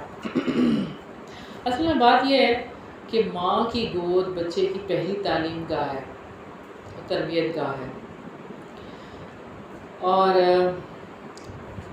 اسی ادارے میں فطرتیں سنورتی ہیں یا بگڑتی ہیں. وہ ماں کا جو ادارہ ہے. اگر سے بچہ فطرت پہ پیدا ہوتا ہے یعنی اسلام پہ پیدا ہوتا ہے، لیکن آپ صلی اللہ علیہ وسلم نے اس فطرت کے تحفظ کے لیے اتنے سخت اقدامات کیے کہ جھوٹ کی حقیقت سے ناواقف بچے کے ساتھ بھی جھوٹ بولنا انتہائی بڑا جرم ہے. وہ جھوٹ کی حقیقت نہیں جانتا بچہ، لیکن اس کے ساتھ بھی جھوٹ بولنا کیا ہے؟ جرم ہے، آپ پہ کی گرفت ہوگی. اور یہ کہ بچے کو ہم دیکھتے ہیں ہمارے دین میں 7 سال کی عمر میں نماز پڑھنے کا حکم دیا گیا، حالانکہ 10 سال کی عمر ہے قبولیت، یعنی نماز بیسک، یعنی نماز جو پڑھنی ہے وہ 10 سال کی عمر سے پڑھنی ہے، لیکن 7 سال کی عمر سے ٹریننگ ہے، ٹریننگ کا سلسلہ ہوگا 7 سال کی عمر سے. اور گو کہ اس کے اوپر ابھی فرض نہیں ہے، لیکن پھر بھی آپ نے اس کو سکھانا، اس کو ٹرین کرنا ہے. تو گویا کہ بچپن سے بچوں کو ٹرین کرنا ہے کہ وہ ایسی باتیں اور ایسے کام نہ کریں. اور نبی پاک صلی اللہ علیہ وسلم نے 10 برس کی عمر کے بعد بچے کو نماز کی عدم ادائیگی پر مارنے کا بھی حکم دیا کہ اگر نہیں پڑھے گا تو ایسے کرنا. آپ صلی اللہ علیہ وسلم کی جو اصول ہیں وہ انتہائی سنہری اصول ہیں. اور اب آپ یہاں دیکھ رہے ہیں کہ بچوں کے ساتھ کسی بھی طور سے چھوٹی سی چھوٹی بات بھی آپ سوچ رہے ہیں کہ جھوٹ نہیں بولنا. بچوں کو بہلانے کے لیے کچھ کہہ کے چلے جائیں، گھر والے، والدین، پیرنٹس، اچھا ٹھیک ہے ہم آپ کے لیے کچھ لے کر آ جائیں گے، اور لے کے کچھ بھی نہیں آتا، یہ جھوٹ نہیں ہے. اور بچے کو یعنی کہ آپ سوچیں کہ بچہ بیٹھا ہے اور آپ کو یہ دیکھ رہا ہے کہ میری ماں تو مجھ سے کہتی تو ہے لیکن کرتی نہیں ہے، تو وہ انڈائریکٹلی یہ چیز اپنے اندر لے رہا ہے، یعنی وہ سیکھ رہا ہے اس چیز کو. آپ اس کو سکھائیں یا نہ سکھائیں وہ تو سیکھ رہا ہے اور وہ بھی ایسے ہی کرے گا. اچھا یہودی قوم جو ہے نا سب سے زیادہ دھوکے باز ہے. یہودیوں میں جو ان کے پیرنٹس جب ان کو لے کے جاتے ہیں نا پارک وغیرہ میں، جھولے کے اوپر، جیسے وہ جھولا نہیں ہوتا اوپر چڑھ جائیں اور وہاں سے بچے جمپ کر رہے ہوتے ہیں، ایسے سیڑھیاں سی بنی ہوئی ہوتی ہیں، وہ پورا ایسے بنا ہوا ہوتا ہے، لوہے کا بنا ہوا ہوتا ہے، اور اوپر سے ان کو جمپ کرنا. اب یہودی جا کے وہاں پر کیا کرتے ہیں تو بچوں کے ساتھ وہ کہتے ہیں کہ تم چھلانگ لگاؤ میں تمہیں پکڑ لوں گا، اور اتنا ان کو یقین دلاتے ہیں کہ بچہ یقین کر لیتا ہے کہ وہ مجھے پکڑ لیں گے. لیکن جیسے ہی وہ چھلانگ لگاتے ہیں وہ ہٹ جاتے ہیں اور وہ گر جاتے ہیں. یہ ان کے ساتھ بچپن سے کیا جاتا ہے، ان کے اندر یہ چیز ڈالتے ہیں، وہ یہ ٹریننگ ہے ان کی کہ آپ نے یہ سیکھنا ہے. مطلب اگلے بندے کو ایسے وہ کر دینا ہے کہ وہ آپ پہ اتنا اندھا اعتماد کرے اور اس کو دھوکہ دینا. یہ ان کی ٹریننگ ہے، یہ کرواتے ہیں. اور وہ کس کو دھوکہ دینا ہے؟ باقی سب کو، سوائے یہودیوں کے باقی سب کو دھوکہ دینا ہے. بہرحال تو ہمارا دین ایسا ہے کہ وہ ہر ایک کے ساتھ اخلاص کے ساتھ جو بھی کیا جانے والا عمل ہے اسی کو قبول کیا جاتا ہے. تو بچے یہ بھی چیز سمجھ آ رہی ہے نا کہ ہم لاشعوری طور پر آپس میں منہ سے بہت کچھ کہتے ہیں، لیکن یہاں پر ایک چھوٹے سے بچے سے جو بات ہے وہ بھی اللہ تعالیٰ مطلب یہ ہے کہ وہ آپ کے اعمال نامے میں لکھی جا رہی ہے. بے شک آپ سمجھو یہ بچہ بچے کے اعمال نامے میں نہیں لکھی جائے گی، بچے تو معصوم ہے نا، اور بچے کے تو کرامن کاتبین 10 سال میں آئیں گے. بولتے وقت ہر وقت توجہ سے مطلب کانشیس کی ہم بات کیا کر رہے ہیں اور لکھی جا رہی ہے وہ ہر چیز. اور بچے تو معصوم ہیں، اور بچوں کے لیے تو یہ ہے کہ اللہ تعالیٰ تو ان سے اتنی محبت کرتے ہیں کہ ان کا حساب کتاب ہی نہیں ہو رہا. کہ محبت ہے نا اللہ کی، اللہ کی رحمت ہے نا، تو ان کا حساب کتاب ہی نہیں ہو رہا 10 سال تک. اور ہم ان کے ساتھ جو بھی کریں گے ہمارے نامۂ اعمال میں جائے گا، ان کے نامۂ اعمال تو ابھی ہے ہی نہیں نا. بہرحال ہاں آگے ہم دیکھتے ہیں اگلی حدیث. آپ صلی اللہ علیہ وسلم نے دعا بھی سکھائی، اللہ آتنی کتابی بھی جمیل، اعمال نامہ دائیں ہاتھ میں. اعمال نامے کو ہم راستے واقعی اتنا زیادہ پورا دن کی روٹین ہو دماغ سے نکلتا ہے. اس کو صبح دوپہر شام اس کو مطلب ہے کہ اپنی اس پہ لانا چاہیے کہ ہمارا لکھا جا رہا ہے، یہ لکھا جا رہا ہے، کون سی کرنا چاہیے، ایک کوئی ایک بات لکھی جا رہی ہے جو بول رہے ہیں. اس میں پھر بہتر یہ کہ ہم تھوڑی گفتگو کریں. طویل خاموشی والی حدیث دیکھی تھی نا ہم نے، 2 باتوں کو لازمی پکڑ لو. کچھ لوگ خواتین آتی ہیں جیسے رشتہ دار وغیرہ آتی ہیں، اتنی باتیں کرتی ہیں کہ مثلا بولتی جاتی ہیں اور وہ یہ سمجھ اس نہیں کا آتا. حل یہ ہے کہ آپ یہ لوگ لے کے عادت بیٹھ جائیں کوئی چیز لے کے نا کہ یہ میں نے پڑھی تھی، چلے ہم یہ پڑھتے ہیں یا یہ سیکھتے ہیں، یہ کرتے ہیں. فوراً چلی جائے گی. ٹھیک ہے. اللہ تعالیٰ مطلب یہی ہوتا ہے کہ ایک چیز تو لکھی جا رہی ہے. ان کا بھی قصور نہیں ہے نا اصل میں، ان کے ساتھ یعنی کہ ان کو وہ ماحول نہیں ہے میسر آئے نا، تو ہم وہ ماحول دیں نا. ہمیں تو میسر آ گیا نا اور ہمیں تو پتہ ہے نا، تو جب ہمیں پتہ ہے تو بتائیں، لیکن طریقے سے بتانا، طریقے سے بتانا. اسلام میں لوگوں کی اقسام. حدیث نمبر 2474.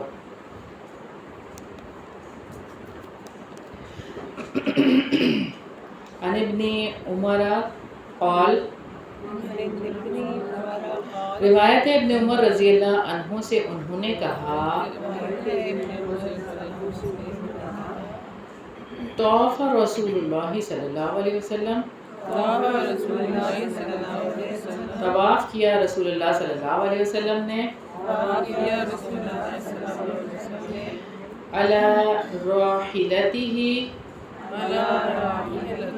اپنی اوپر اپنی سواری کے، القصوائی، قصوا کے، یوم الفتح، فتح کے دن،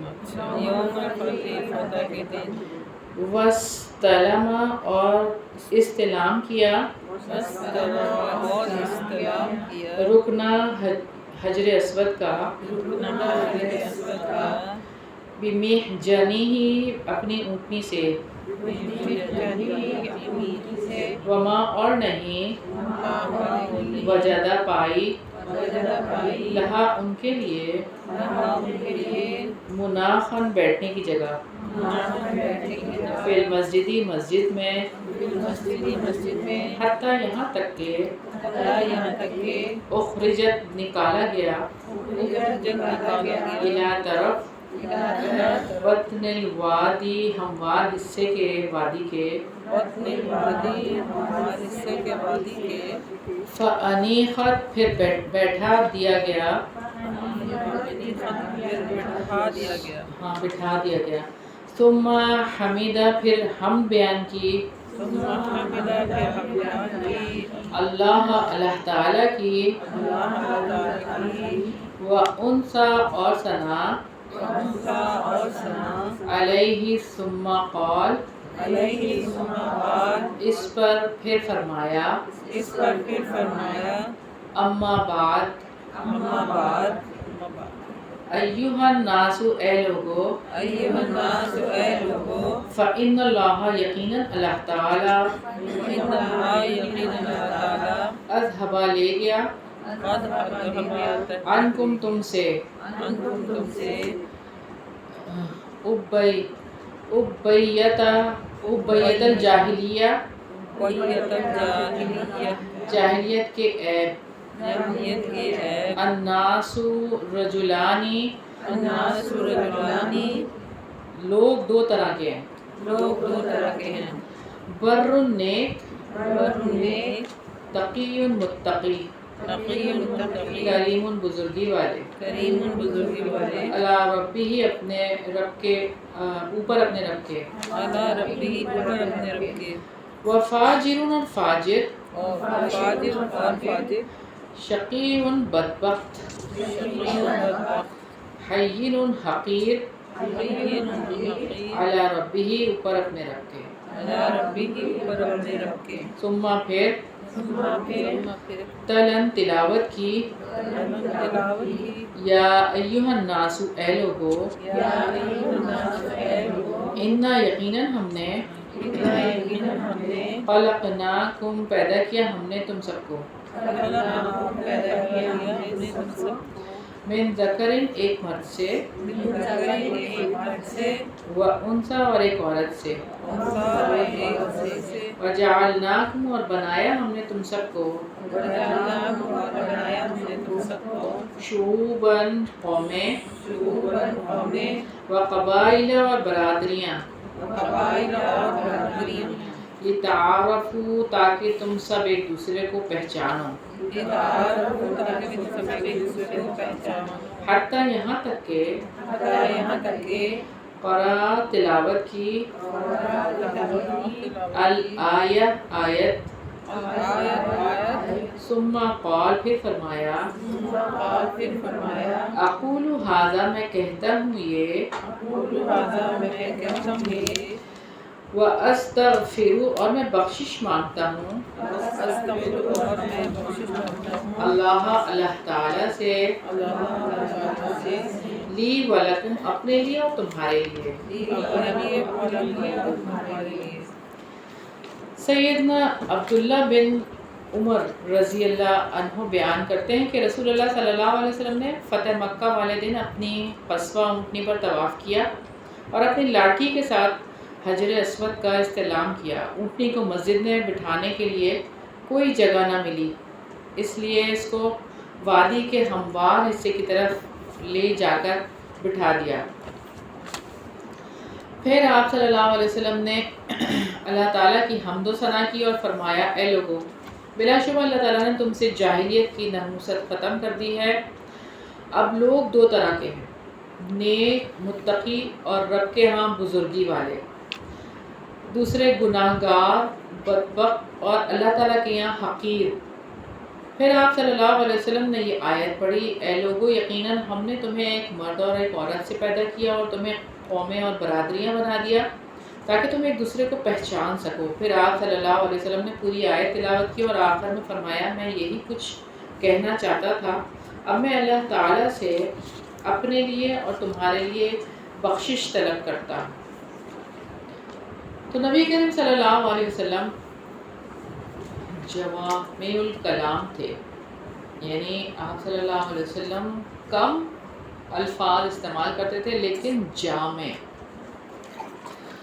اور یہ بات ہے کہ اس حدیث میں جو ہمیں بات ملتی ہے وہ کیا، لوگوں کی اقسام، اسلام میں لوگوں کی اقسام ہے نا، ہیڈنگ بھی یہی ہے حدیث کی۔ اور انسانیت کو دو حصوں میں تقسیم کر کے مومنوں کو چوکنا کیا گیا ہے کہ فیصلہ آپ پر ہے کہ آپ کیا کرنا چاہتے ہیں۔ دو ہی قسم کے انسان، تیسرا کوئی نہیں۔ وہ قرآن اور حدیث کے احکام سے اپنے قول اور کردار کا موازنہ کر کے اپنی شخصیت کے بارے میں فیصلہ کر سکتے ہیں کہ آیا اللہ تعالیٰ کی بارگاہ میں ان کو معزز سمجھا جاتا ہے یا ذلیل۔ جیسے کہ سیدنا انس رضی اللہ عنہ اور سیدنا ابو ہریرہ اور سمورہ بن جندب رضی اللہ عنہ بیان کرتے ہیں، آپ صلی اللہ علیہ وسلم نے فرمایا کہ جو یہ جاننا چاہے کہ اللہ تعالیٰ کے یہاں اس کا کیا مقام اور مرتبہ ہے، وہ یہ دیکھ کر اندازہ کر لے کہ اس کے یہاں اللہ تعالیٰ کا کتنا پاس و لحاظ ہے۔ یعنی یہ والی کوالٹیز ہیں کیا اس کے اندر۔ آخر میں نبی پاک صلی اللہ علیہ وسلم نے جس آیت کی تلاوت کی وہ سورہ نساء کی پہلی آیت ہے، اور پھر یہ بات ہے کہ سورہ حجرات میں بھی اللہ تعالیٰ نے یہ فرمایا ہے، سورہ حجرات کی آیت ہے یہ اصل میں، اور سورہ نساء کی پہلی آیت بھی اسی سے ہی ملتی جلتی ہے۔ اب یہاں پہ بات ہے کہ ایک مرد اور ایک عورت سے تو پیدا کیا ہے، مختلف جماعتیں اور قبیلے بنا دیے، آپس میں ایک دوسرے کو پہچان ہو تاکہ تو اللہ تعالیٰ کے نزدیک سب سے باعزت کون ہے؟ آیت میں یہ بتایا گیا ہے کہ جو سب سے زیادہ اللہ سے ڈرنے والا ہے۔ متقی کون ہوتا ہے؟ متقی اللہ سے ڈرنے والا۔ کیسے اللہ سے ڈرتے ہیں؟ متقی کوئی نیک کہا گیا ہے، ہاں نیک جی۔ متقی۔ ہاں جی، اللہ تعالیٰ چونکہ دانا اور باخبر ہے، آیت میں جیسے ہے، تو اللہ کے ہاں عزت والا جو ہے، جو سب سے زیادہ متقی ہے، اللہ سے جو ڈر کر رہتا ہے، اللہ نے جو کرنے کے لیے کہا ہے وہ کرتا ہے، اور جس کو نہیں کرنے کے لیے کہا وہ نہیں کرتا، یہی ڈر ہے۔ اور آپ دیکھیں کہ کتنے ہی لوگ ہیں جن کو پتا بھی ہے کہ یہ گناہ کا کام ہے، پھر بھی وہ کر رہے ہیں۔ کیوں؟ کیا پتہ چلتا ہے یہاں سے؟ ڈر نہیں ہے، ڈر نہیں ہے۔ اچھا، آپ صلی اللہ علیہ وسلم نے بہت عمدہ انداز سے نصیحت فرما دی ہے، اور آپ صلی اللہ علیہ وسلم نے واضح کر دیا، بس دو طرح کے لوگ رہ گئے ہیں۔ اللہ تعالیٰ نے تو بنایا تھا قبیلے اور ساری برادریاں، سب کچھ جماعتیں، لیکن ان میں کیٹیگرائزیشن اگر کریں تو صرف دو کیٹیگری ہے بس، اور نہیں ہے۔ ایک تو متقی ہے، دوسرا کیا ہے؟ فاجر۔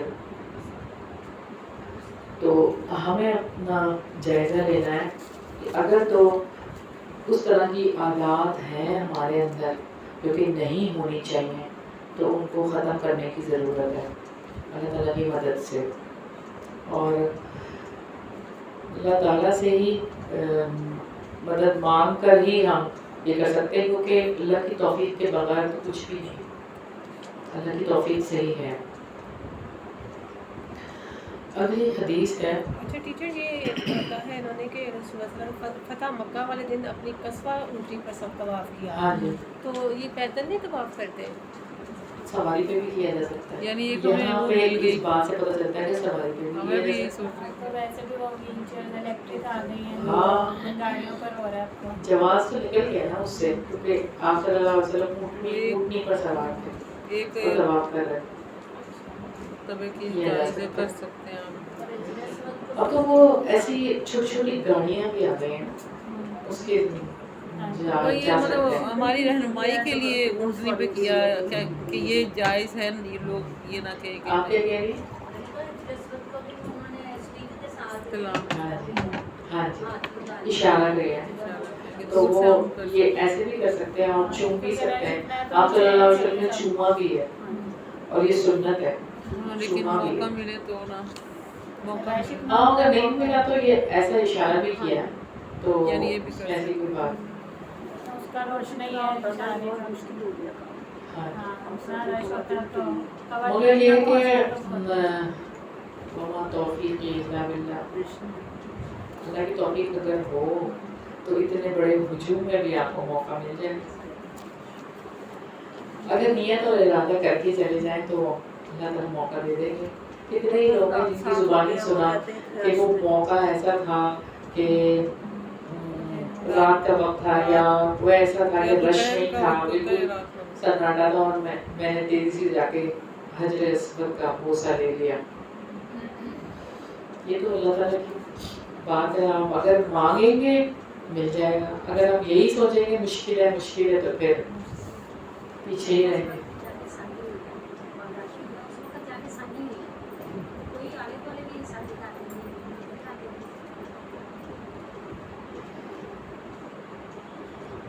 حدیث نمبر 2475 پڑھ لیں۔ ایک بات ہے، یہ جو ان سے ہم نے دو کیٹیگری دیکھی آپ سے سن فرمایا، اور یہ آیت پہ کہ قبیلے جو ہیں وہ بنائے پہچان کے لیے، اس کا ان آپ صلی اللہ علیہ پہلے سے وسلم کیا نے یہ ریلیشن ہے؟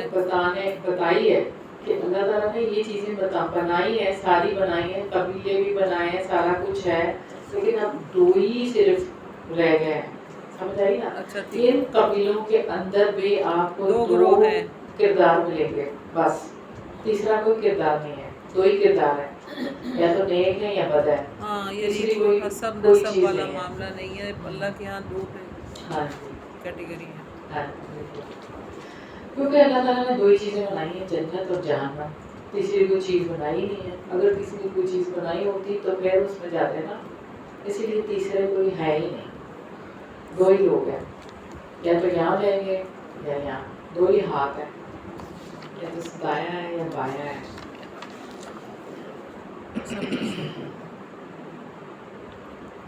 دائیں ہاتھ والے، بائیں ہاتھ والے، اور پھر السابقون الاولون جیسے ہم سورہ واقعہ میں پڑھتے ہیں.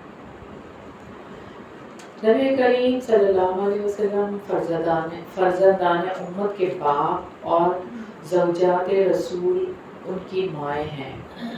حدیث نمبر 2475 ہے. ان بشر بن اقربہ، روایت ہے سیدنا بشر بن اقربہ سے رضی اللہ عنہ.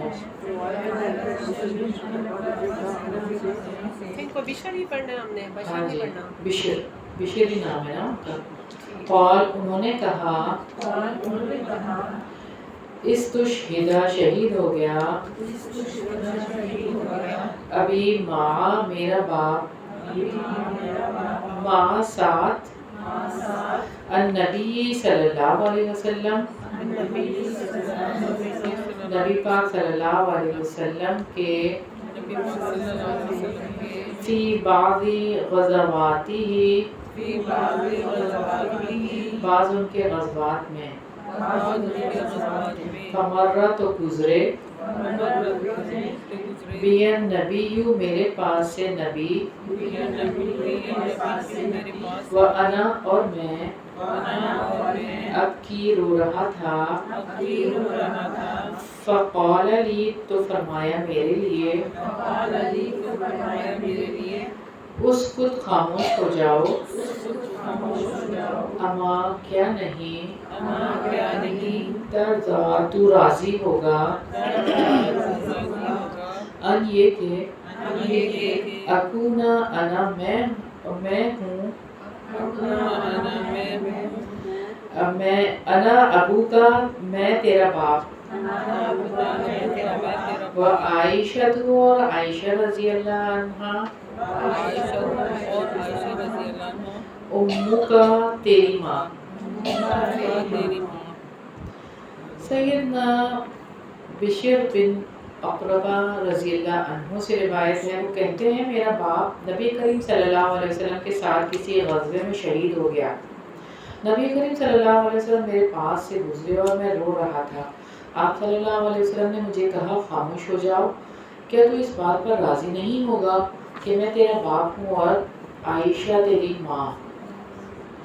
تو یہاں جس بات کے بارے میں آپ صلی اللہ علیہ وسلم نے اس شخص کو تسلی دی، یعنی وہ شخص کون ہے؟ صحابی رسول ہے.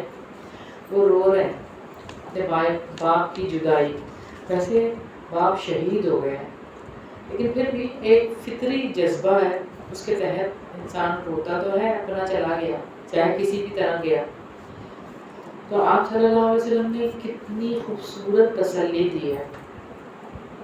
چھوٹی سی بات کی ہے، وہی والی بات جوامع الکلم ہے. آپ صلی اللہ علیہ وسلم چھوٹی سی بات کی ہے اور کیسے اس شخص کے دل میں خوشی داخل کرتی ہے.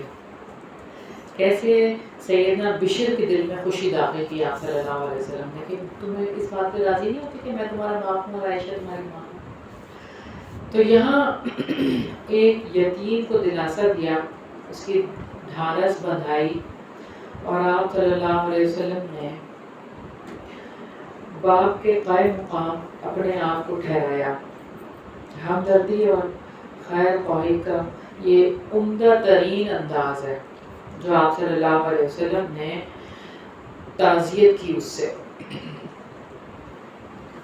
بحیثیت رسالت کے آپ صلی اللہ علیہ وسلم اور آپ صلی اللہ علیہ وسلم کی بیویوں کے حقوق کا تو خیال رکھنا ہی ہے، اور یہ کہ وہ ہمارے آبا ہیں، اور آبا و اجداد اور امہات جو ہیں وہ بھی ہماری مائیں ہیں. ٹھیک ہے. اب یہاں پہ یہ ہے کہ زیادہ حق نبی رکھتے ہیں کیونکہ وہ اللہ کے نمائندے ہوتے ہیں، اور پیغمبر کی بیویاں امت کی مائیں ہیں، لیکن وہ اس طرح کی مائیں نہیں ہیں، بلکہ ان سے نکاح نہیں ہو سکتا، اور لیکن پردہ بہرحال ان سے کرنا ہے، پردے کے احکامات اسی طرح ہیں ان کے لیے، یہ کہتے ہیں نا روحانی ماں جسے کہیں آپ ویسے۔ اگلی حدیث ہے حدیث نمبر 2476، نبی کا ظاہر اور باطن یکساں ہوتا ہے۔ عن سعد قال، روایت ہے سیدنا سعد رضی اللہ عنہ سے، انہوں نے کہا، لما کانا جب تھا، یوم فتح مکہ تھا، دن فتح مکہ کا،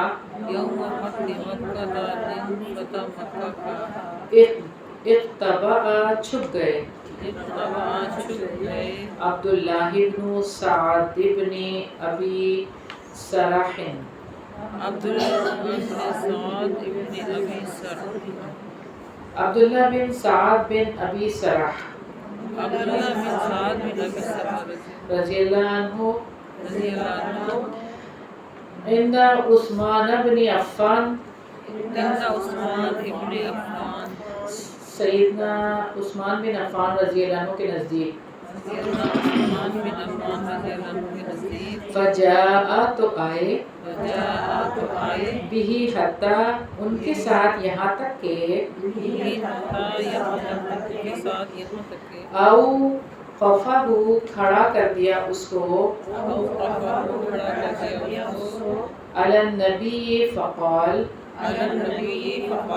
اوپر نبی صلی اللہ علیہ وسلم کے تو فرمایا،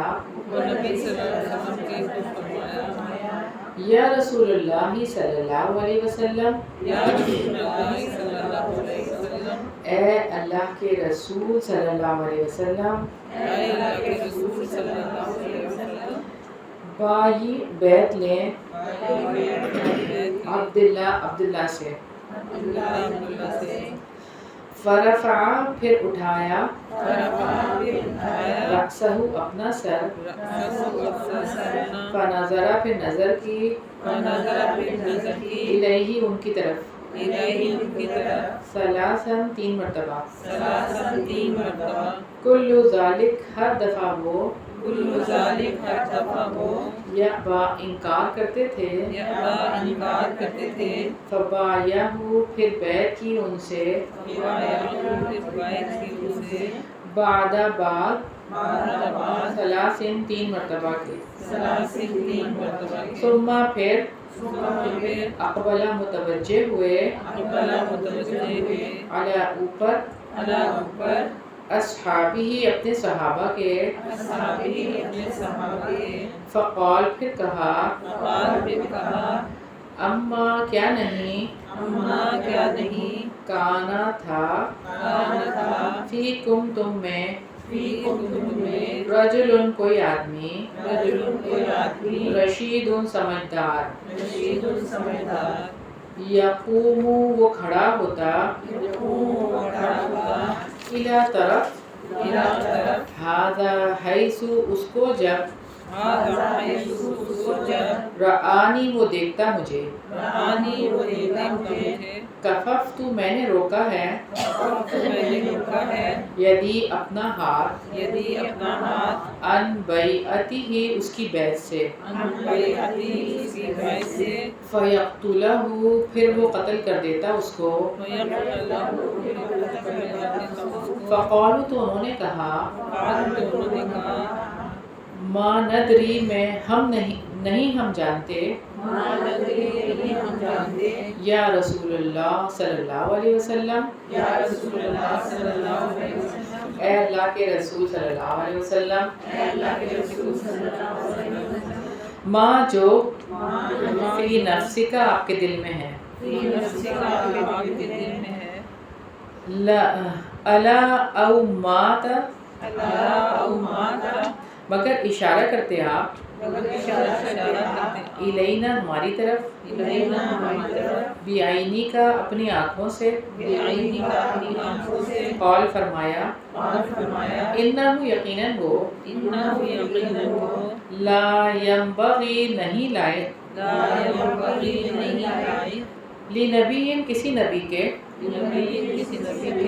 ان تکونا یہ کہ وہ ہو لہو اس کے لیے خائنۃ العیون خیانت آنکھوں کی. سیدنا سعد کہتے ہیں رضی اللہ عنہ کہ فتح مکہ والے دن عبداللہ بن سعد بن ابی سراحہ حضرت عثمان رضی اللہ عنہ کے پاس چھپ گئے. وہ اسے لے کر آئے اور رسول اللہ صلی اللہ علیہ وسلم کے سامنے کھڑا کر دیا اور کہا اے اللہ کے رسول عبداللہ سے بیعت لیں. آپ صلی اللہ علیہ وسلم نے اپنا سر اٹھایا اور 3 دفعہ اس کی طرف دیکھا. ہر مرتبہ آپ انکار کر رہے تھے. 3 دفعہ ایسا کرنے کے بعد آپ صلی اللہ علیہ وسلم نے بیعت لے لی. پھر اپنے صحابہ کی طرف متوجہ ہوئے اور فرمایا کیا تم میں سے کوئی سمجھدار آدمی نہیں تھا کہ جب وہ مجھے دیکھتا تھا کہ میں اس کی بیعت سے اپنا ہاتھ روک رہا ہوں تو کھڑا ہوتا اور اس کو قتل کر دیتا. صحابہ نے کہا اے اللہ کے رسول صلی اللہ علیہ وسلم ہم آپ کے دل کی بات نہیں جانتے. آپ صلی اللہ علیہ وسلم نے ہماری طرف اپنی آنکھوں سے اشارہ کیوں نہ کر دیا؟ آپ صلی اللہ علیہ وسلم نے فرمایا کسی نبی کو یہ زیب نہیں دیتا کہ وہ آنکھوں سے خیانت کرے. اچھا یہاں پر یہ بات ہے کہ امام البانی نے اس حدیث کا ایک شاہد ذکر کیا ہے اور اس کے متن سے اس کی مکمل وضاحت ہو جاتی ہے. یعنی یہ حدیث ایک اور حدیث سے پوری طرح واضح ہو جاتی ہے. سیدنا انس رضی اللہ عنہ کہتے ہیں کہ میں غزوہ حنین میں رسول اللہ صلی اللہ علیہ وسلم کے ساتھ شریک تھا. مشرک لوگ مقابلے کے لیے نکلے اور ہم پر حملہ کر دیا. نتیجتاً ہم نے فرار اختیار کیا. ان کے لشکر میں ایک ایسا آدمی بھی تھا جو ہم پر حملہ آور ہوتا اور ہم کچھ نچور کر دیتا تھا. بہرحال اللہ تعالیٰ نے ان کو شکست دے دی اور پھر وہ آ کر آپ صلی اللہ علیہ وسلم کی اسلام پر بیعت کرنے لگ گئے. یعنی شکست کے بعد بیعت کرنے کے لیے آ گئے. اتنے میں ایک صحابی نے کہا میں نظر مانتا ہوں یا میں قسم کھاتا ہوں. یعنی نظر ہے نا, نظر پوری کرنی ہوتی ہے نا, کہ میں فلاں آدمی کو جو صبح سے ہم کو مار رہا ہے اگر آیا تو اس کی گردن تن سے جدا کر دوں گا. یہ انہوں نے قسم کھا لی. رسول اللہ صلی اللہ علیہ وسلم یہ سن کر خاموش رہے. اتنے میں اسی آدمی کو بیعت کے لیے لایا گیا تو اس نے کہا کہ اے اللہ کے رسول میں اللہ تعالیٰ کی طرف توبہ کرتا ہوں. لیکن رسول اللہ صلی اللہ علیہ وسلم رک گئے کہ صحابی کی نظر تھی نا, اور آپ صلی اللہ علیہ وسلم یہ نہیں چاہتے تھے کہ ان کی نظر کے آگے بڑھ جائیں. یعنی ان کا خیال رکھ رہے تھے نا کہ ان کی نظر ہے, انہوں نے نظر مانی ہے تو وہ پوری کر لیں. لیکن رسول اللہ صلی اللہ علیہ وسلم رک گئے اور اس سے بیعت نہیں لی. آپ صلی اللہ علیہ وسلم کا مقصد کیا تھا کہ وہ صحابی اپنی نظر جو مانی تھی جنہوں نے وہ پوری کریں. تو مگر ایسا نہیں ہوا. رسول اللہ صلی اللہ علیہ وسلم کے وہ درپے ہونے لگ گیا تاکہ یعنی کہ 3 دفعہ کہنے لگے کہ وہ آپ جو ہے وہ بیعت لے لیں, کیونکہ آپ صلی اللہ علیہ وسلم کی موجودگی میں وہ اس کو قتل کرنے سے ڈر رہے تھے. جب رسول اللہ صلی اللہ علیہ وسلم نے دیکھا کہ نظر ماننے والا تو کچھ بھی نہیں کہہ رہا تو آپ صلی اللہ علیہ وسلم نے اس سے بیعت لے لی. اتنے میں اس آدمی نے کہا کہ اللہ کے رسول میری نظر کا کیا بنے گا. یعنی بیعت لینے کے بعد کہنے کا کیا فائدہ ہوا. تو آپ صلی اللہ علیہ وسلم نے فرمایا کہ میں اس کی بیعت لینے سے اسی لیے رکا رہا کہ تو اپنی نظر پوری کر لے, لیکن تو نے کچھ نہیں کیا. اس نے کہا اے اللہ کے رسول آپ آنکھ سے اشارہ کر دیتے. تو آپ صلی اللہ علیہ وسلم نے فرمایا کسی نبی کو یہ زیب بھی نہیں دیتا کہ وہ آنکھ سے اشارہ کرے. یعنی اس بات کی وضاحت شارح ابو داؤد, یہ حدیث ابو داؤد اور مسند احمد میں ہے. تو ان کی شرح جس نے لکھی ہے عظیم آبادی صاحب نے, تو انہوں نے اس کی شرح میں لکھا ہے اور خطابی نے کہا کہ کہ کسی نبی کے لیے یہ جائز اور مباح نہیں کہ وہ اپنے ضمیر میں ایسی چیز چھپا کر رکھے جو اس کے ظاہر کے خلاف ہو. دو رخ نہیں ہوتا نبی، ٹھیک ہے نا، دل میں کوئی بات ہے اور ظاہر میں. ایک بات تھی، انہوں نے نظر مانی تھی، نظر پوری کر رہے تھے، اور اگر نہیں کی تو آپ صلی اللہ علیہ وسلم نے ان سے بیعت لے لی. لیکن یہ کہ آپ صلی اللہ علیہ وسلم نے ان کو موقع دیا تھا، تین موقع دیے، کیونکہ اللہ تعالیٰ نے اسے اظہار دین اور اعلان حق کے لیے مبعوث کیا ہے انبیاء کو. اس لیے کوئی چیز چھپانا ان کے لیے جائز ہی نہیں ہے، کیونکہ یہ دھوکہ ہوگا. اور کوئی بھی نبی جیسے اندر ہوتا ہے ویسے ہی باہر ہوتا ہے. اس لیے یہ حلال ہی نہیں ہے کہ وہ ظاہری طور پر ایک آدمی کو امن دے اور باطنی طور پر جو ہے وہ عہد و پیمان توڑ دے. تو جب آپ صلی اللہ علیہ وسلم نے نظر ماننے والے کی بات پر خاموشی کا اظہار کیا تو اس کا مطلب یہ تھا کہ آپ صلی اللہ علیہ وسلم رضامند ہے اور بیعت کرنے سے پہلے اس آدمی کو قتل کرنا بھی جائز تھا. لیکن اب چونکہ اس نے بیعت کر لی تو اب تو نہیں ہو سکتا، وہ تو مسلمان ہو گیا. لیکن اب آپ صلی اللہ علیہ وسلم مخفی انداز میں اشارہ نہیں کر سکتے تھے، کیونکہ آپ کا منصب ایسا تھا کہ یہ منصب اجازت ہی نہیں دیتا کہ یہ کام کرے. تو جو ایسی جگہ پر ہو تو وہ پھر یہ نہیں کر سکتا، دو رخا آدمی نہیں بن سکتا. خفیہ اشارہ بھی نہیں کر سکتے، نہیں کر سکتا. اگر کسی صحیح چیز کے لیے کرا جائے یا کسی غلط بات کے لیے دونوں نہیں نا، یہاں پر تو وہ بات تھی، نظر کی بات تھی، اس کو قتل کرنے کی بات تھی، پھر بھی آپ صلی اللہ علیہ وسلم نے اشارہ نہیں کیا. موقع تو دیا لیکن اشارہ نہیں کیا، تو نہیں کرنا اشارہ بھی. ٹھیک ہے، یہیں تک ہی رکھیں. اگلی ہماری حدیث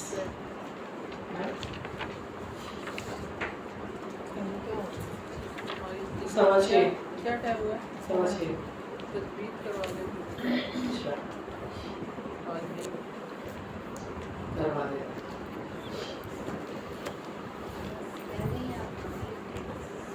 کیا ہے؟ قرآن لے آیا.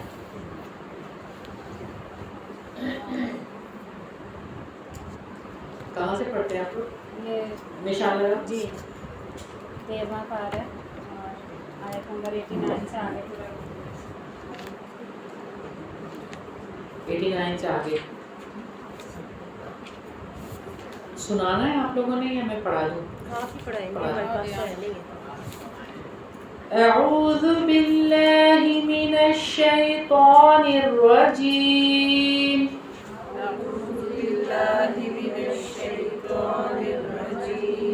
بسم اللہ الرحمن الرحیم.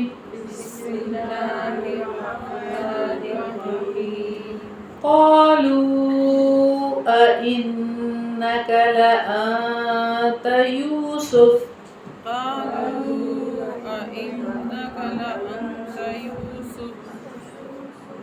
قال أنا يوسف وهذا أخي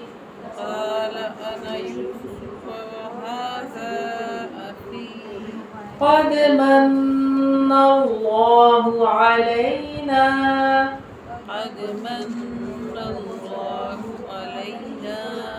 إنه من يتقي ويصبر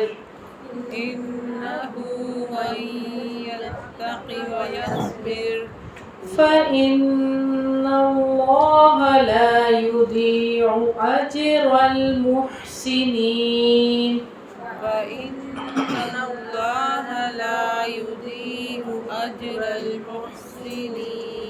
قالوا تالله لقد آثرك الله علينا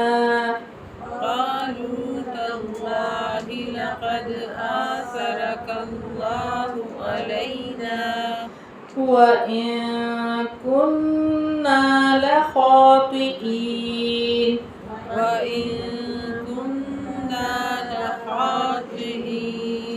قال لا تثريب عليكم اليوم قال لا تثريب عليكم اليوم يغفر الله لكم يغفر الله لكم وهو أرحم الراحمين وهو أرحم الراحمين اذهبوا بقميصي هذا اذهبوا بقميصي هذا فألقوه على وجه أبي يأت بصيرا فألقوه على وجه أبي يأت بصيرا وأتوني بأهلكم أجمعين وأتوني بأهلكم أجمعين ولما فصلت العير قال أبوهم ولما فصلت العير قال أبوهم إني لأجد ريح يوسف لولا إني لأجد ريح يوسف لولا أن تفندون أن تفندون قالوا تالله إنك لفي قالوا تالله إنك لفي ضلالك القديم ضلالك القديم فلما أن جاء البشير ألقاه فلما أن جاء البشير ألقاه على وجهه فارتد بصيرا ألقاه على وجهه فارتد بصيرا قال ألم أقل لكم قال ألم أقل لكم إني أعلم من الله ما لا تعلمون إني أعلم من الله ما لا تعلمون قالوا يا أبانا استغفر لنا قالوا يا أبانا استغفر لنا ذنوبنا إنا كنا خاطئين ذنوبنا إنا كنا خاطئين قال سوف أستغفر لكم ربي قال سوف أستغفر لكم ربي إنه هو الغفور الرحيم إنه هو الغفور الرحيم فلما دخلوا على يوسف آوى إليه أبويه فلما دخلوا على يوسف آوى إليه أبويه وقال ادخلوا مصر إن شاء الله آمنين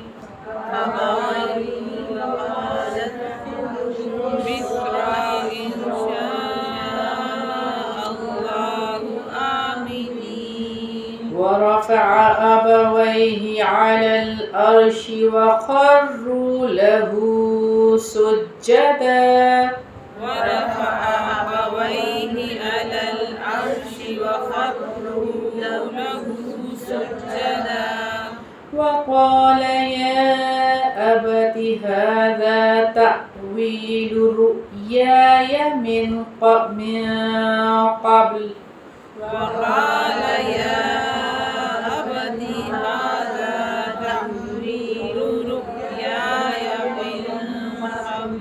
قد جعلها ربي حقا قد جعلها ربي حقا وقد أحسن بي إذ أخرجني وقد أحسن بي أخرجني من السجن وجاء بكم من البدو من بعد من السجن وجاء بكم من البدو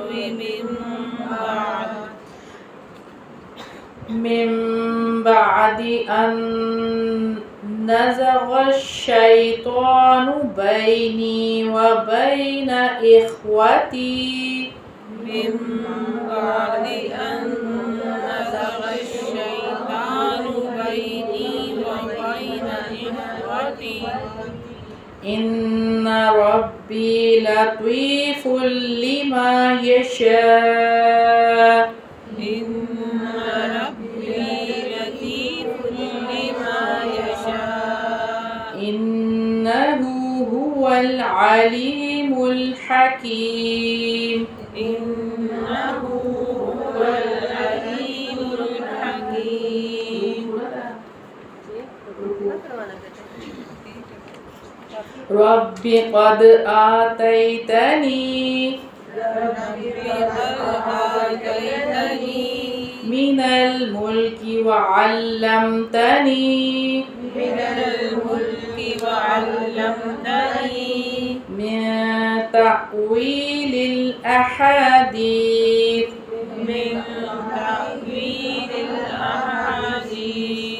فاطر السماوات والأرض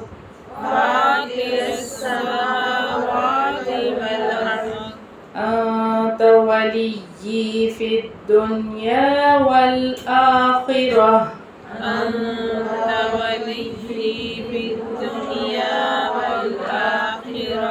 توفني مسلما وألحقني بالصالحين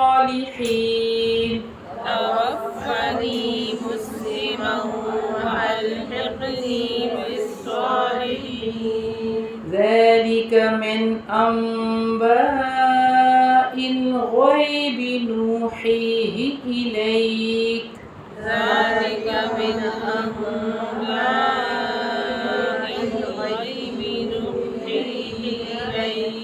وما كنت لديهم إذ أجمعوا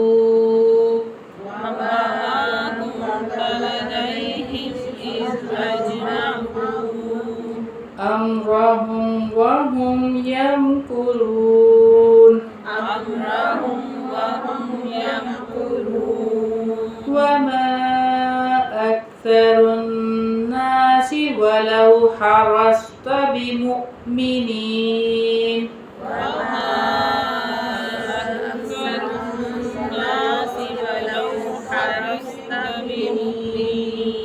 وما تسألهم عليه من أجر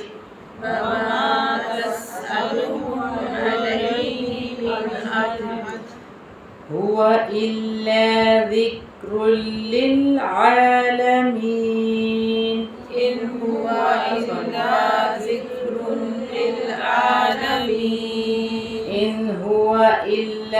ذكر للعالمين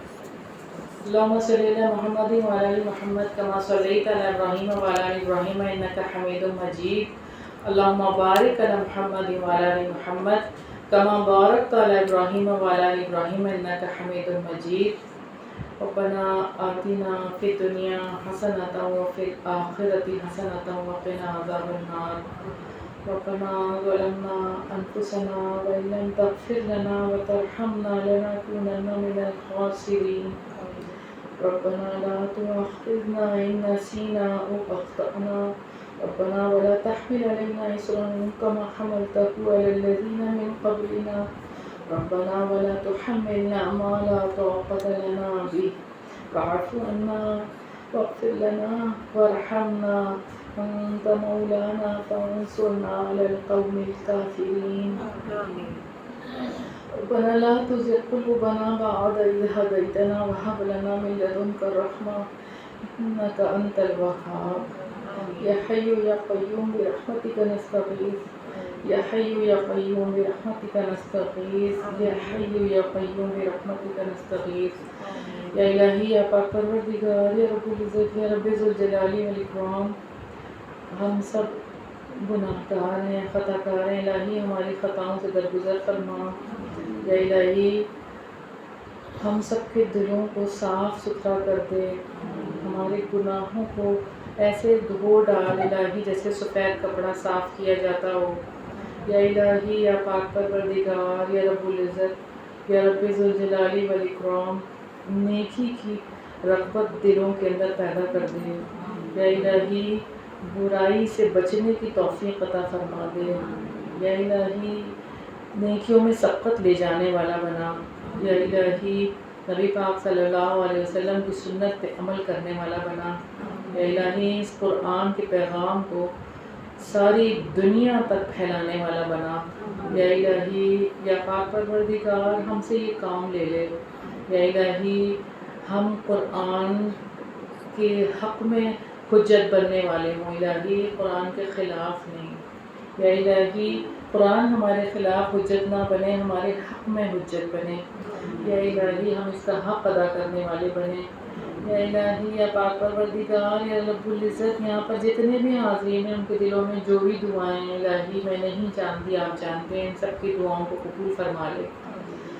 یا الہی ان پر، ان کے گھر والوں پر اپنی رحمتیں اور برکتیں نازل فرما۔ یا الہی یا پاک پروردگار جو ہمارے پیارے آپ کے پاس آ گئے الہی ان کی مغفرت فرما۔ یا الہی ان کی بہترین مہمانی کر۔ یا الہی ان کو جنت الفردوس میں اعلیٰ مقام عطا فرما۔ یا پاک پروردگار یا رب العزت یا رب ذوالجلال والاکرام، اس جہان میں جب تک ہمیں زندگی دے اللہ تعالیٰ ایمان کی سلامتی کے ساتھ زندہ رکھنا، موت دینا، یا الہی کلمے کی موت نصیب فرمانا، یا الہی شہادت کی موت نصیب فرمانا۔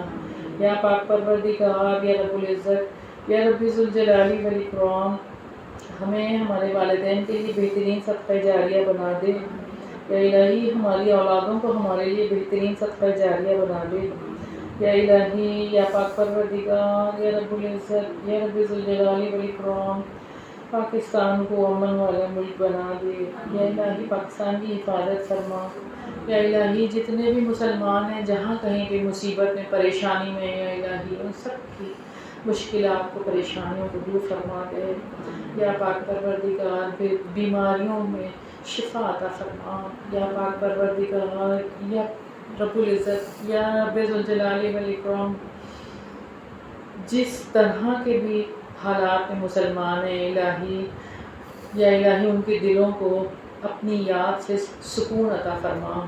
یا رب العزت یا رب ذوالجلال والاکرام سکون اس کلام سے عطا فرما۔ یا الہی یا رب العزت یا رب ذوالجلال والاکرام جو دعائیں ہم نے مانگی ہیں، جو دعائیں ہم مانگنے سے رہ گئے ہیں الہی ان ساری دعاؤں کو قبول فرما لے۔ ربنا تقبل منا انک انت السمیع العلیم وتب علینا انک انت التواب الرحیم برحمتک یا ارحم الراحمین۔ الہی آمین، الہی آمین۔ اللہم صلی علی محمد وعلی آل محمد کما صلیت علی ابراہیم وعلی آل ابراہیم انک حمید مجید۔ اللہم بارک علی محمد وعلی آل محمد کما بارکت علی ابراہیم وعلی آل ابراہیم انک حمید مجید۔ سبحانک اللہم وبحمدک نشہد ان لا الہ الا انت نستغفرک ونتوب الیک۔ السلام علیکم ورحمۃ اللہ وبرکاتہ۔